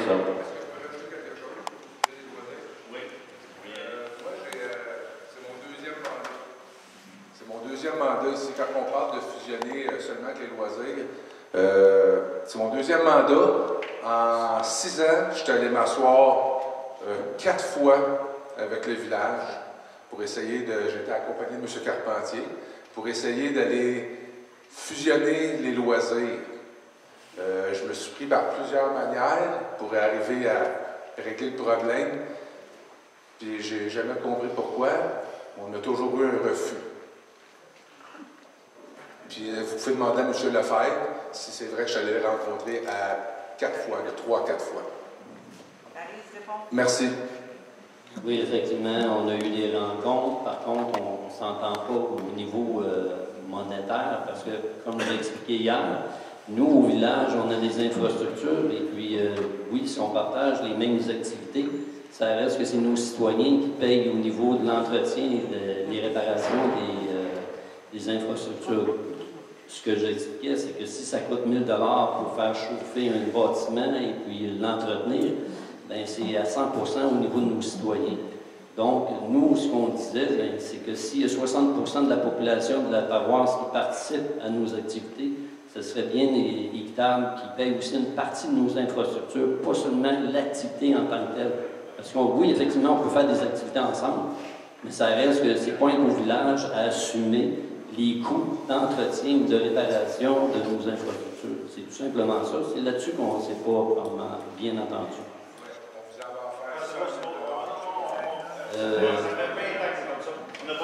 Non, ouais, c'est ça. Parce que 100 000, on l'a jamais vu. Là, si on se base sur l'étude au niveau des loisirs et de la culture, il y aurait une économie de 85 000, OK, qui correspond au salaire des coordinatrices, des camps de jour, des activités en double, la location du local de la paroisse et des frais afférents à ces locations-là. Alors ça, c'est une économie directe en partant. Ça serait 85 000 si on veut, qu'on peut réinjecter, remettre dans les loisirs pour augmenter nos loisirs. Puis à ce moment-là, c'est pas de la nouvelle argent, c'est de l'argent qu'on a économisé et qu'on déplace. Moi, ce que je veux poser comme question, c'est un petit peu par rapport à ça, justement, les économies. Tantôt, on parle que, à ma compréhension, c'est qu'il y a des baisses de taxes pour tout le monde, tous les citoyens. Moi, je suis du principe que rien ne se perd, rien ne se crée. Donc, comment qu'on fait pour garder les mêmes services sans diminution de personnel, avec les mêmes infrastructures, puis donner des baisses de taxes?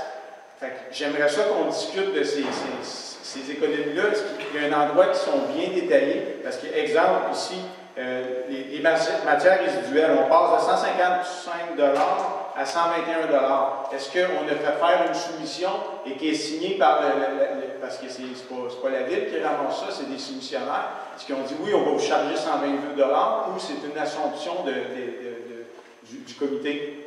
Non, ça c'est le comité qui a travaillé ça, si je ne me trompe pas. Et puis, c'est un parallèle qu'on a fait entre les deux municipalités. On a pris les chiffres. Il y avait des taux, que je me souvienne, là, au niveau des fosses septiques, on chargeait 100 $, mais en réalité, c'est 85 $. Mais par contre, si vous voulez avoir un aperçu complet du 471 000, si vous voulez, je peux vous les donner point par point. L'administration municipale... On ne va pas perdre le temps, tout le monde. moi j'aimerais ça qu'on ait un endroit sur le site web des municipalités. Voici le résultat complet. Prenez le temps de l'analyser. Ouais, nous l'avons tous ici, là. Okay. Est-ce que c'est tout là-dedans? Non. Mais ça, éventuellement, on pourrait vous le mettre. Mais juste pour votre information, pour les gens qui sont ici, qui veulent le savoir, au niveau de l'administration, juste au niveau des conseils, on fait disparaître un conseil, c'est 72 429 $ d'économie dès qu'il y a un conseil qui disparaît à la première élection. OK? La gestion administrative, c'est 169 000. C'est beaucoup, ça. Juste un directeur au lieu de deux, un adjoint administratif, un vérificateur, les archives, l'informatique, le site web, la bâtisse comme telle. La greffe, c'est 13 000. Il n'y a plus besoin de deux systèmes d'élection, il y en a juste un. L'évaluation, c'est 200. Et les autres. J'ai peut-être une petite question d'abord, parce que je dois comprendre. Si tout ce que vous dites là, c'est des gens, des employés? Il y a des employés. Il y a des employés. Puis là-dedans, on dit qu'il n'y a pas de perte d'emploi. Non, il n'y a pas de perte d'emploi. Mais à l'heure actuelle, le contexte qu'on connaît, c'est qu'on a beaucoup de personnes qui sont par intérim. Alors ça, c'est en plus du projet qu'on avait ici, l'année 2017 pour un bilan 2018. Là, aujourd'hui, on est en 2019. Alors, on a des avantages qui ne sont pas dans ces papiers-là, mais qui peuvent se rajouter là-dessus. Juste au niveau de, je vais continuer mon administration, au niveau du bureau municipal, c'est 25 500 $ de location du bureau de la paroisse, plus les frais inhérents. C'est-à-dire, c'est beaucoup d'argent, ça.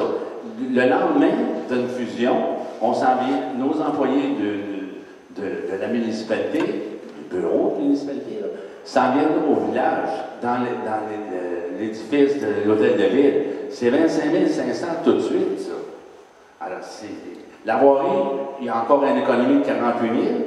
Dans les eaux potables, juste le fait que nous, les eaux potables, on l'a par trois, à la paroisse, là, on a 3 sources. La source la plus dispendieuse, c'est la source de la régie. Mais nous, on ne fait pas partie de cette régie-là, tandis que les villages font partie. S'il y a une fusion, on a une économie de 39 237 par année. C'est pas si mal. C'est pas si mal. Je reviendrai à ma question. Est-ce qu'il y a un endroit qu'on peut aller chercher ce document-là? Je pense qu'on pourrait le mettre sur le site. On pourrait le mettre. On va le mettre sur le site de la ville. Parfait, merci. Ouais. Puis même, peut-être que je m'avance un peu trop fort, mais on pourrait le mettre aussi pour la paroisse sur le bulletin du mois. Parfait, merci. Bonjour tout le monde, je me présente, Mathieu Beauregard, j'ai 30 ans. J'ai vécu 20 ans à la paroisse de Sainte-Marie-Madeleine, puis ça fait 10 ans que j'étais à Sainte-Madeleine. Fait que je connais un peu le système. J'ai travaillé 3 ans pour l'OTJ des Noyers. Fait que, mettons, tu sais, l'histoire de chicane, là, ah non, c'est lui, c'est moi, c'est pas lui. Ça, là, ça fait longtemps qu'on entend ça. Monsieur Mousseau, qui dit qu'il n'y a pas assez d'argent des loisirs, ça aussi, ça fait longtemps qu'on entend ça. Le milieu agricole qui paye trop de taxes, ça aussi, ça fait longtemps qu'on entend ça. On est dans le domaine agricole, on connaît ça. C'est tous des trucs qu'on entend déjà.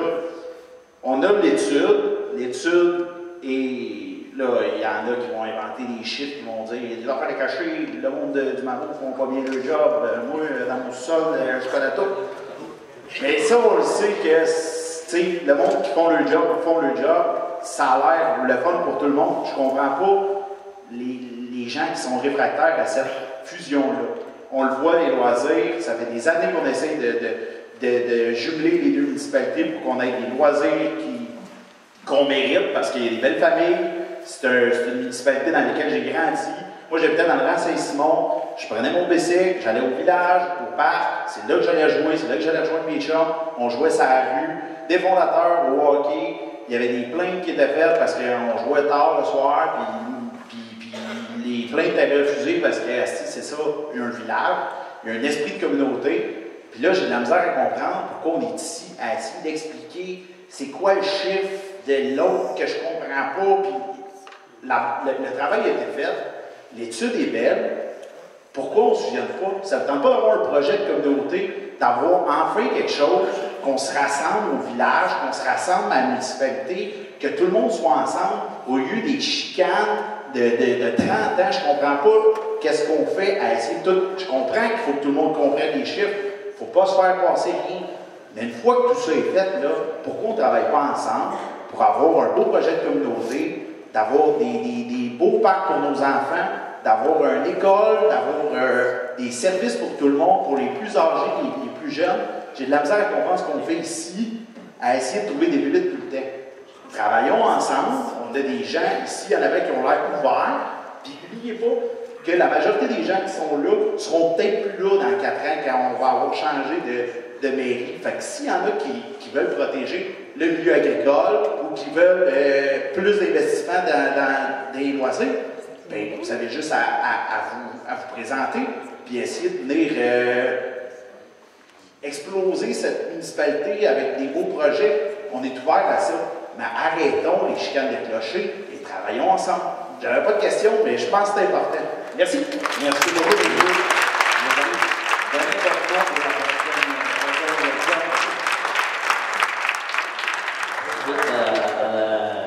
À la proposition de monsieur, j'ai une mention, ça serait aux citoyens de prendre une décision le 2 juin. Donc, c'est une invitation à venir répondre au référendum, qui est consultatif, bien entendu.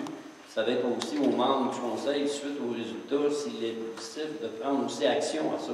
Ça va être très important. La deuxième chose que je voulais parler par rapport à ça, c'est qu'il est très important que toutes les informations qu'on vous donne, c'est dans le meilleur moment présentement, dans les deux situations des deux municipalités, c'est qu'on parlait de chiffres, c'est des chiffres réels. Pourquoi? Nous, on a une DG par intérim. De leur côté, ils ont la même chose. Donc, ce n'est pas des gens qu'on slack demain matin, parce que c'est des gens, présentement, qu'on doit combler un poste. Fait que, en partant, on n'a pas une DG à 180 000 à mettre à pied. De leur côté, ils ont un comptable qui est possiblement sur le bord de partir, j'imagine. En tout cas, même s'il ne partait pas. Même s'il ne partait pas, c'est pas un trésorier. C'est qu'en devenant, c'est ça, en devenant plus grand, ça va prendre probablement plus de ressources. Ça, c'est bien entendu. Au niveau du CCU, de notre côté, on a une personne au niveau de l'urbanisme qui est à temps plein. De leur côté, c'est un contractuel. Encore là, il n'y a pas de dépenses excessives à ce niveau-là. On a fait un contrat, c'est fini. Puis au niveau des TP, bien, de leur côté, ils viennent de engager une nouvelle personne. Il y en avait 2, il en reste 5 une. Puis de notre côté, bien, on tombe présentement à 4 au lieu de 5. Bien, il n'y a pas de mise à pied non plus de ce côté-là. Vous voyez les économies. On ne met personne dehors, mais c'est le meilleur moment pour restructurer et encadrer la nouvelle municipalité. Monsieur Dumabo, j'ai posé une question, tantôt, je n'ai pas eu de réponse. Pourquoi vous avez pas reculé 3 ans ou 4 ans en arrière au lieu d'1 an? Bien, il y a une étude qui a été déposée en 2017. On pourrait toujours comparer les deux chiffres, les deux résultats. C'est sûr que les hypothèses ont changé. Si on prend par exemple l'étude de 2017, il y a une des hypothèses qui était d'annuler le taux varié pour les commerces qui est appliqué actuellement à paroisse.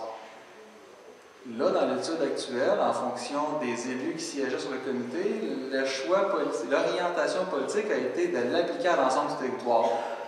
Juste ça vient changer drastiquement l'impact fiscal pour les commerçants du village de la paroisse. Donc, vous voyez qu'on ferait l'exercice à chaque année. Selon les décisions politiques, les résultats de l'étude seraient différents. Si vous faites une étude dans 5 ans, les hypothèses vont complètement changer. Dans le monde politique, c'est ça. C'est des décisions qui sont prises par des gens qui sont élus par la population, puis c'est la beauté de la chose. Mais il reste qu'il n'y a pas de stabilité là-dedans. On ne peut pas prévoir ce qui va être fait comme décision dans 4 ans. On n'a pas pu reculer non plus. On aurait pu prendre les rapports financiers et faire certains parallèles, mais c'est des exercices quand même c'est complexe. Puis nous, notre offre de service, c'est de travailler sur la base de l'an 1. C'est ce que le ministère peut offrir gratuitement aux municipalités. Alors, malheureusement, ça dépasse aussi nos compétences peut-être comme professionnels au niveau parce que normalement, il aurait fallu descendre peut-être 3 ans, 4 ans pour avoir vraiment les bons chiffres de chaque année et dire, bien, cette année-là c'était bon, l'autre année c'était pas bon, cette année-là c'était bon. Mais je suis d'accord avec vous, ça serait intéressant d'avoir des portraits sur le plus long terme, mais malheureusement, nous, on n'est pas équipé au ministère, on est 500 employés partout au Québec, puis c'est une offre de service qu'on fait gratuitement à la demande des municipalités. OK, merci. Bonsoir. Moi, j'ai une petite question. On va dire qu'on se fusionne, puis là, ça marche. Comment ça va arriver pour le conseil? Comment ils vont jumeler ça la première année? Parce que comme j'ai vu l'attitude de monsieur tantôt, puis que j'entends parler de la campagne, il y a pas mal de chicanes. Puis nous autres, la plage, ça va super bien, il n'y a pas de chicanes. Que des fois, je me demande, c'est-tu eux autres qui vont nous gérer ou... Comme pas? Non, c'est pas tout à fait comme ça. C'est pas tout à fait comme ça. La première année, il va y avoir 12 conseillers, 2 maires, par alternance, jusqu'à la première élection, l'élection suivante, la première élection. À la première élection, il va y avoir 3 conseillers représentant la paroisse et 3 conseillers représentant le village, et puis un maire qui va être soit d'un bord ou de l'autre. Alors, un maire qui va alterner ou... non, ça c'est dans la première année. Le maire il va alterner. La première année. La première année, avec les 12 conseillers. Ça, c'est sûr que c'est pas... il va y avoir du monde autour de la table. Mais après la première élection, il va y avoir 6 conseillers, un maire. OK, non, mais moi, c'était la première année, je voulais savoir, là, comme... Tu sais, c'est-tu juste vous autres qui allez nous gérer ou... Non. C'était ça, la question. Parce que je ne penserais pas qu'on soit capable de gérer. C'est pas ça une démocratie. Non, une démocratie, c'est si on est 12 autour de la table, plus des maires, alors à ce moment-là, ça prend un consensus là, pour 12 personnes. OK, c'est bon. Merci.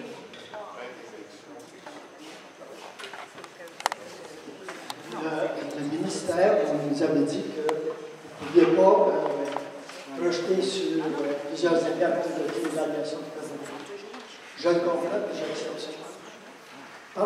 Toutefois, pour la fin de transparence et de savoir où on s'en va, je crois qu'il aurait été pertinent de faire une annexe, puisqu'on aurait montré des valeurs à venir dans le sens que il y a des investissements en infrastructure qui ont été retardés depuis plusieurs années, pour toutes sortes de raisons, valables ou non, qu'importe, mais le fait est là.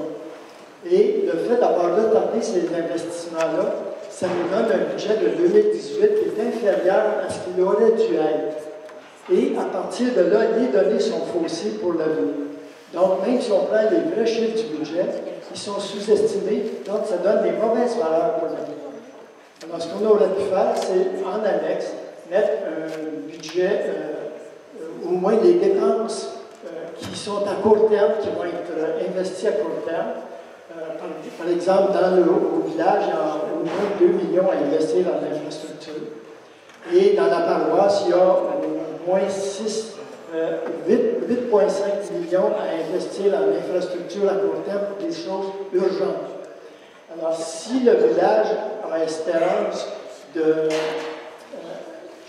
profiter des bons revenus de la paroisse pour les aider dans leurs infrastructures, il ne faut pas qu'ils oublient qu'ils vont avoir à partager nos dettes de 8,5 millions qui s'en viennent à court terme.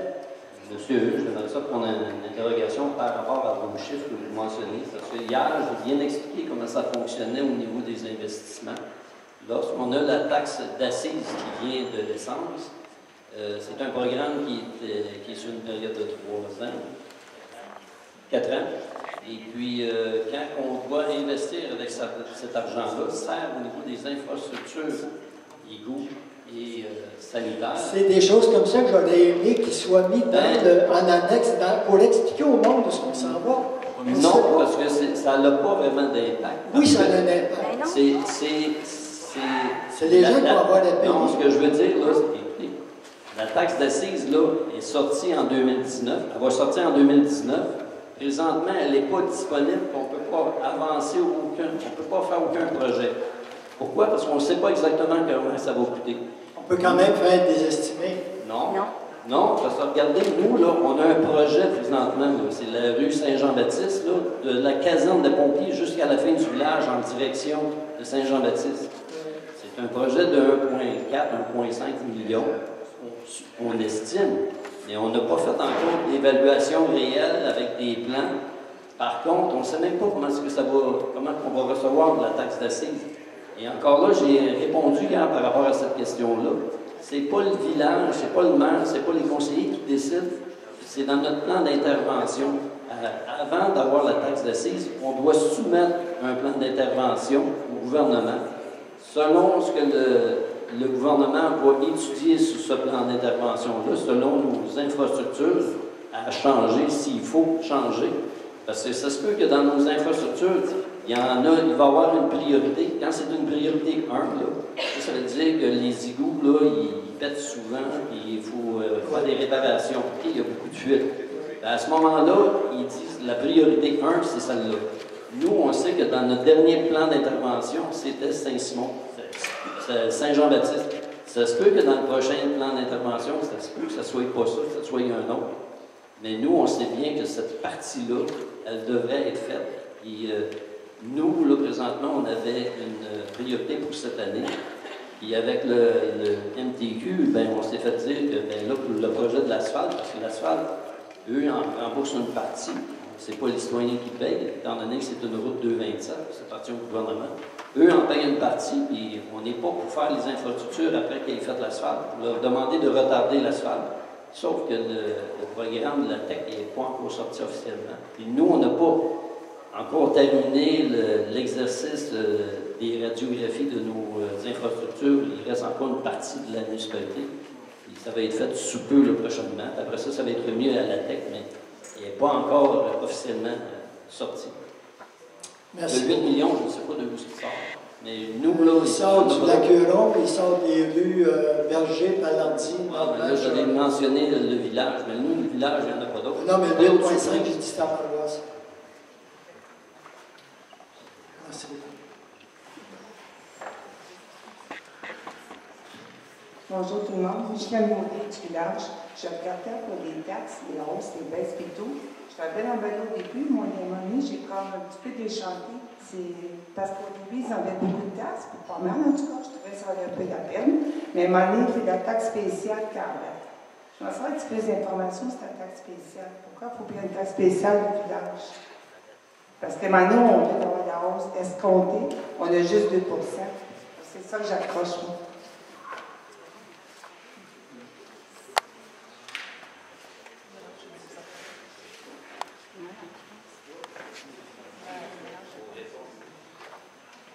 Oui, c'est ça. Oui, pour répondre à votre question, la taxe spéciale, dans le fond, c'est que quand on met les deux taxes des deux municipalités ensemble, le budget est beaucoup plus gros, et les dépenses, bien, on les met toutes en commun. Donc, la municipalité ici au village, on aurait eu une baisse de taxes très importante pour pouvoir équilibrer ça. Nous, on a pris la décision, on a pris 2 ou 3 dettes de la paroisse, et ça représente 375 000 qu'on va échelonner sur une période de 15 ans, donc l'équivalent de 25 000 par année. C'est ça la taxe spéciale. C'est pas un surplus que vous avez à payer. Dans le fond, c'est comme un retour d'argent qu'on aurait dû recevoir parce qu'on fusionne, mais on la remet pour équilibrer justement par rapport au lac Huron. C'est ce qu'on parlait là. En fait, c'est un peu de payer une dette de la paroisse, si on fusionne. Ben, je sais pas. Pardon? Non, votre taux de compte de taxe baisse quand même. Oui, le taux de taxe, il baisse pareil, mais il ne baissera pas significativement. Il ne baissera pas, mettons, de 13 ou 14 %. Il va baisser seulement de 2 % au début. Si Votre taux de taxation descend énormément. Oui. Mais en fait, c'est un peu comme si on payait un petit peu les dettes de la paroisse. Non, si on Non, c'est comme si vous acceptiez que ceux de la paroisse qui s'en viennent avec vous autres ne soient pas pénalisés pour se fusionner. OK, je comprends. C'est à peu près ça, si on regarde ça en gros. Là, on baisse de 2 % les premières années, ça compte pour les Puis plus vous allez aller dans les années, plus vous allez sauver, vous autres. Tandis qu'à la paroisse, plus on avance dans les 15 ans, moins on gagne. Alors, c'est pas win-win, mais c'est proche. La question est pour M. Chassé. Vous avez mentionné que dans les 4 dernières années, il y a eu, non, sur les 2 derniers mandats, il y a eu 4 rencontres avec le village pour régler le dossier des loisirs, qui est, on s'entend, une cause pour le discord. Quel genre d'offre a été faite au village pour régler le problème? M. Chassé. Un montant d'argent, un montant d'affaires, un montant d'argent. on s'assoit pour l'étude de fusion. On a approché de faire des cours au prorata. Encore là, ça avait été refusé. C'est-à-dire, c'est quoi? C'est-à-dire qu'on essaye de partir des cours. Je vais prendre l'expression de M. Carpentier. C'était PET 101. On a 4 personnes. Ils ont 6 personnes. On paye 4 dixièmes du cours, ou vice-versa. On payerait 6 dixièmes du cours. Ça a été refusé encore. Et au niveau de la position de la municipalité, vous savez que nous, on marche toujours par voie de résolution. Lorsqu'il y a des propositions monétaires, c'est toujours au niveau des citoyens. Fait que, c'est pas grave, ça mène à rien. Ça, c'est les mêmes histoires. Non, hey, je mets pas ça sur votre tour de la roue, je mets pas ça sur la route du village. Ce que je veux dire, c'est que quand il y a 2 conseils qui décident pour un truc, ça fait juste de la discorde, c'est normal. Quand j'ai à choisir un restaurant avec ma blonde, on est deux à choisir de la discorde. Je l'ai choisi. puis, elle gagne tout le temps. Choisissons d'avant. Monsieur, tu vas l'avouer que la crustade de Bob est meilleure à C'est sûr.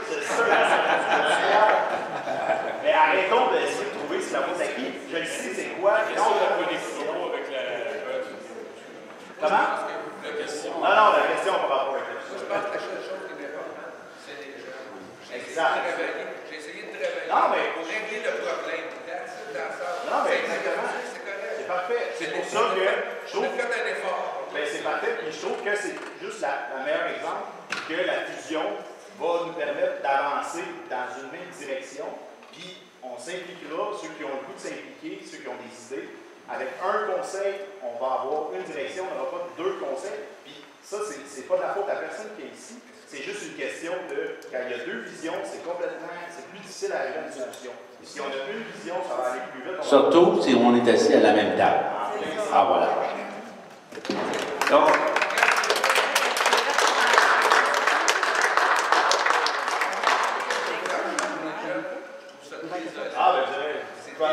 non, c'est pas une, non, M. Chassé, il faut faire attention, c'est pas une question d'argent, c'est une question de volonté et de vision dans le futur. Si on sauve de l'argent par la fusion et on va chercher 85 000, ça va vous permettre à vos enfants d'avoir pour 85 000 de plus de courses. C'était peut-être 101, comme vous dites. Est-ce que ça répond à votre question, monsieur? Parce qu'après la dame, ça va se terminer au niveau des questions. En fait, c'est parce que justement, M. Chassé l'a dit, en fait, ma question, c'est que là, ce que je comprends, c'est qu'au village, c'est l'argent avant les enfants. Non, désolé, c'est l'argent avant les enfants, vous devez le prouver ce soir. Merci. C'est très dommage. Merci. C'est très dommage. C'est l'argent avant les enfants. Je regrette. Ça, l'argent, Question, allez-y pour votre question. Chacun a le droit de s'opposer. Merci.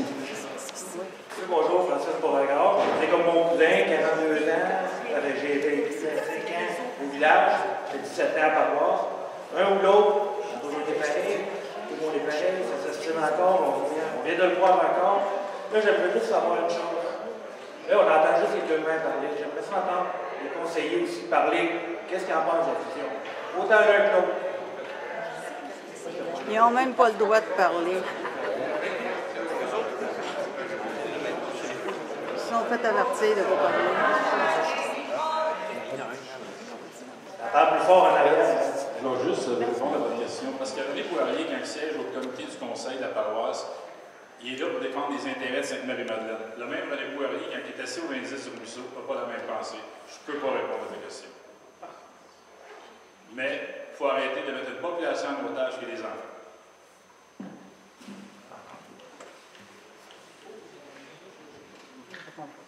J'ai répondu hier, je ne réponds pas ce soir. C'est ce que j'ai expliqué. Hier, il y a quelqu'un qui nous a posé la même question. On a répondu franchement, transparent. Puis ça n'a peut-être pas été la même chose de toutes les personnes de l'autre bord. Donc, je pense qu'on s'est fait coincer dans cette chose-là hier. Pour avoir votre réponse, il faudrait qu'aller sur le site de Sainte-Marie-Madeleine. Il devrait être en ligne, parce que hier, ça a été filmé toute la séance de la soirée. Donc, si tu veux voir cette partie-là, c'est pour faire la fin de la soirée. Oui, c'est ça. Ceux qui ne sont pas là, il faut aller voir là-bas. Moi, je vais répondre. Je vais vous répondre la même chose qu'hier. Moi, j'ai dit que j'étais favorable pour la fusion. Les raisons, c'est qu'il ne faut pas juste regarder les enjeux économiques, il faut regarder les enjeux sociaux, le milieu de vie, la communauté. Il faut regarder surtout ces points-là. Et puis, qu'est-ce que je voulais rajouter aussi, c'est que moi, ce que je vois au fil du temps, c'est que c'est toujours des vieilles mentalités, des vieilles chicanes. Tu sais, il faut mettre ça de côté, il faut regarder en avant. C'est comme un couple qui se met ensemble, ils se mettent ensemble, puis ça va mieux, t'es deux pour payer, t'es plus fort à deux qu'avoir chacun sa maison, chacun ses affaires, chacun sa tondeuse. Moi, je le vois comme ça. Donc, moi, oui, je réponds la même chose qu'avant, j'étais favorable.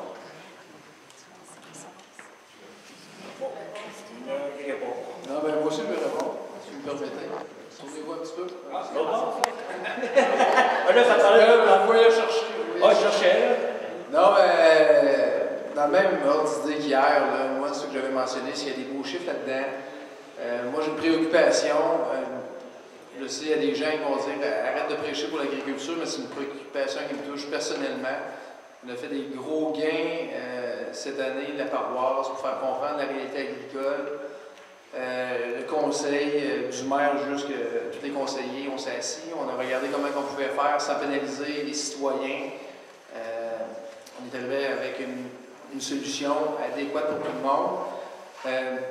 Moi, où que ça me fait un petit peu plus peur, la fusion, c'est le côté, nos acquis qu'on a été chercher, j'ai peur de les perdre. Tout à l'heure, M. le maire disait le fédéral, le provincial, mais le municipal, on a ce pouvoir-là de légiférer, de prendre position pour les citoyens, ce qu'on a fait.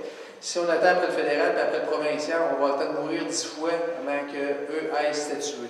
Donc, d'où le fait, moi, c'est pas que l'étude, les chiffres sont dégueulasses. C'est bien. Il suffit de regarder des deux côtés. Ça peut être intéressant pour certaines personnes, d'autres personnes moins intéressantes. Mais moi, avec mes yeux d'agriculteur, ça me fait un petit peu plus peur.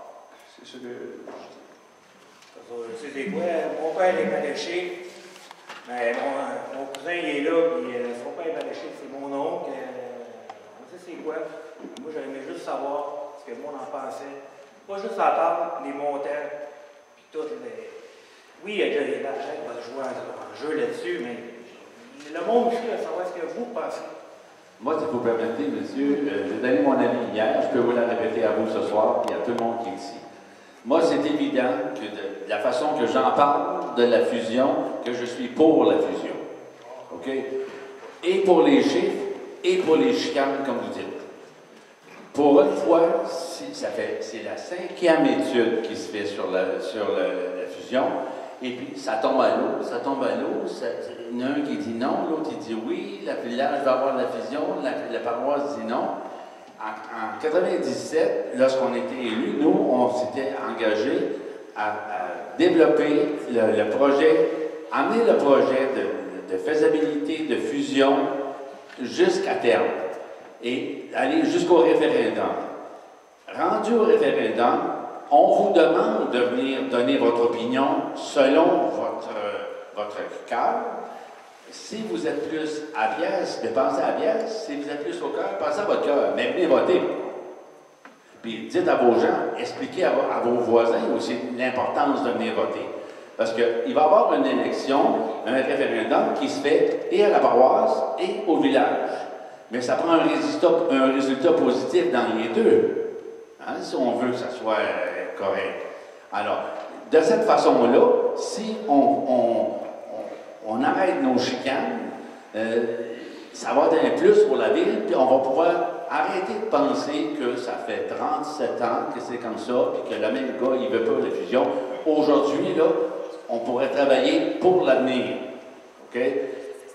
Moi, comme je te dis, moi, je suis fusionniste, mais j'ai juste un vote. Alors, vous autres, vous en avez chacun un.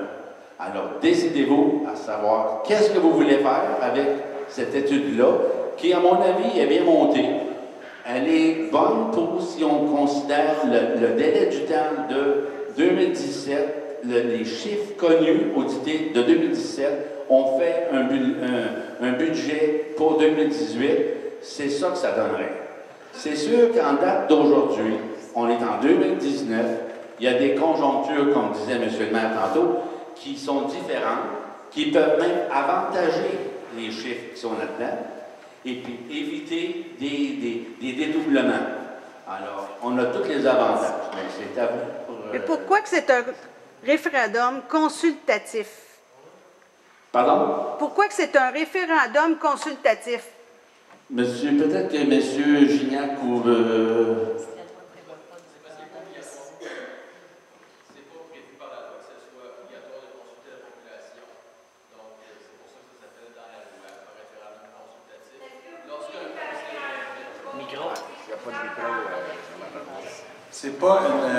C'est une initiative des municipalités de consulter la population par voie référendaire. Ce n'est pas enchâssé dans la loi, ce n'est pas une exigence légale.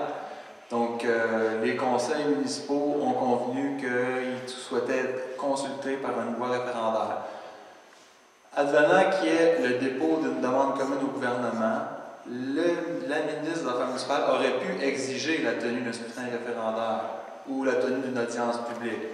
Par ailleurs, il y aurait une période de temps, de 30 jours, pendant laquelle les citoyens pourraient exprimer leur accord ou leur désaccord au projet de regroupement.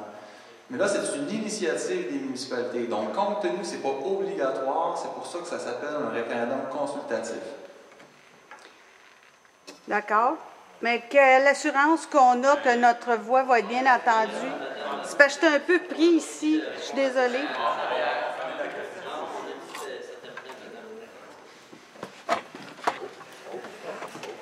Bien, moi, je tenais à dire mon avis. Moi, je suis pas native d'ici. Ça fait environ 9 ans que j'habite à Sainte-Madeleine. J'ai 3 jeunes enfants. Ce que j'entends autour de moi, je ne trouve pas ça normal que j'entends au parc un enfant de 10 ans dire à l'autre « Retourne-toi-en chez vous parce que tes parents ne payent pas les taxes pour ce parc-là. » Puis ça, c'est un exemple que j'ai déjà entendu réellement. C'est d'un enfant qui dit au parc à un autre enfant. Franchement.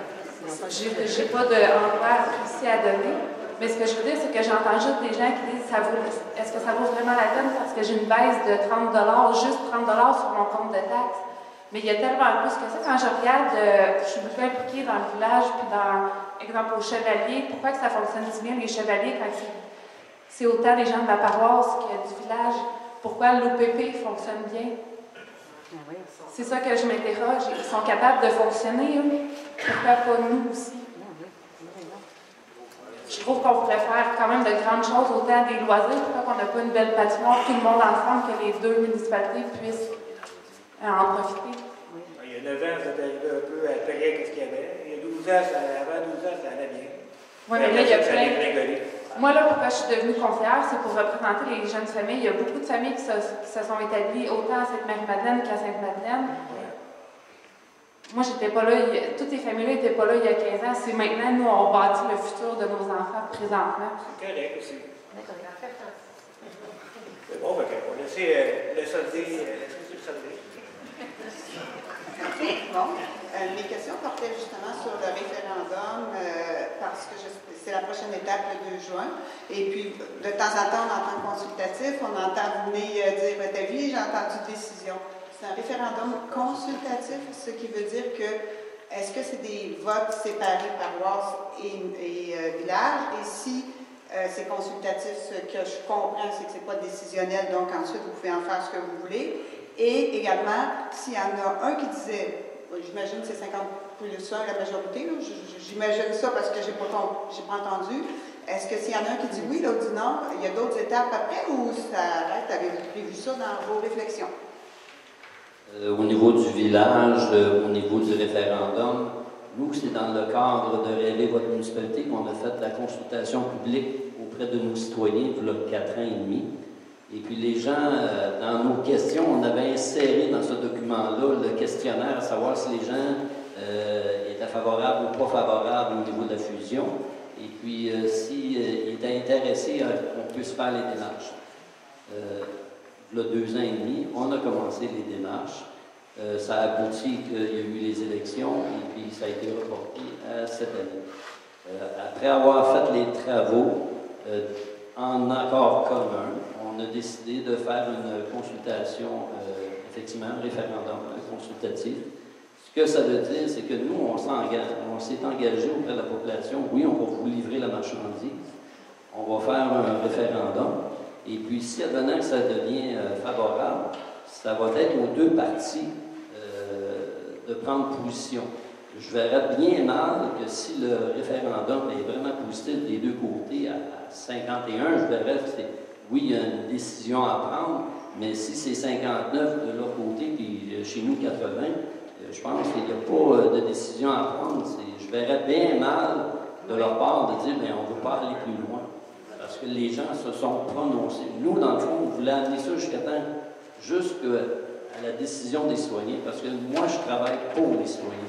Si mes citoyens ils veulent absolument avoir une réponse, on va la présenter le 2 juin. Si c'est favorable, de notre côté, on va y aller là-dedans. Ma question, c'est plus si un est favorable et l'autre n'est pas favorable. Si advenant que ce n'est pas favorable, comme je dis, si eux autres ils décident de ne pas embarquer, on va arrêter ça là, et on va faire chacun nos vedettes de notre côté. Nous, on a préparé un plan B. C'est sûr que demain matin, si ça ne marche pas, on va continuer comme c'était. Nous, on n'est pas mal pris. Nous, on n'est pas mal pris parce que nos infrastructures, on les a, sont payées. Et puis, il reste que les infrastructures à long terme, puis les rues, ça c'est bien normal, les rues, les égouts, là, c'est pas une dette, c'est tout simplement un usage commun qu'on utilise. C'est bien normal d'avoir ça. Chaque municipalité a ça. Mais par contre, nos garages municipaux, notre centre communautaire, nos terrains, nous, c'est pratiquement tout payé. On doit seulement qu'un emprunt sur l'hôtel de ville, c'est tout. Je n'appelle pas ça une dette, là. Merci.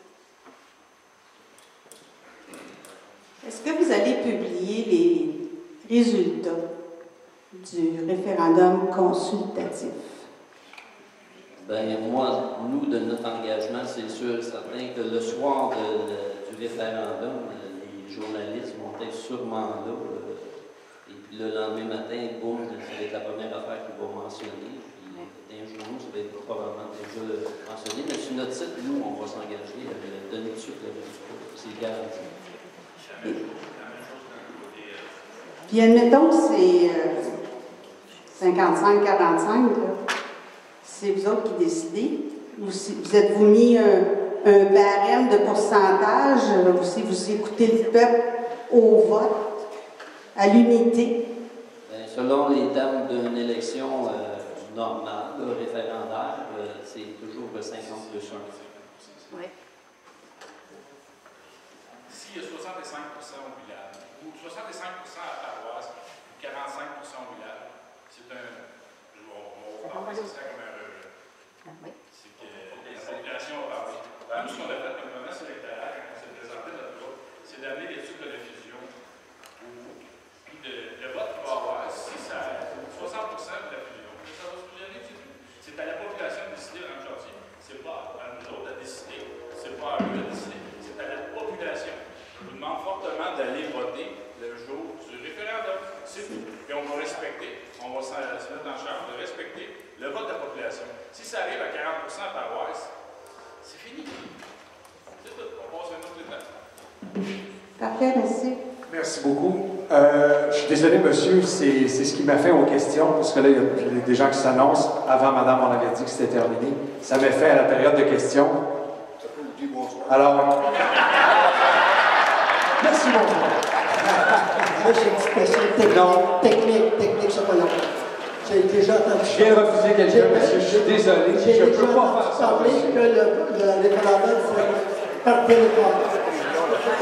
Merci beaucoup, je vous souhaite une bonne soirée. On se revoit le 2 juin. Si vous avez une question adressée à une personne de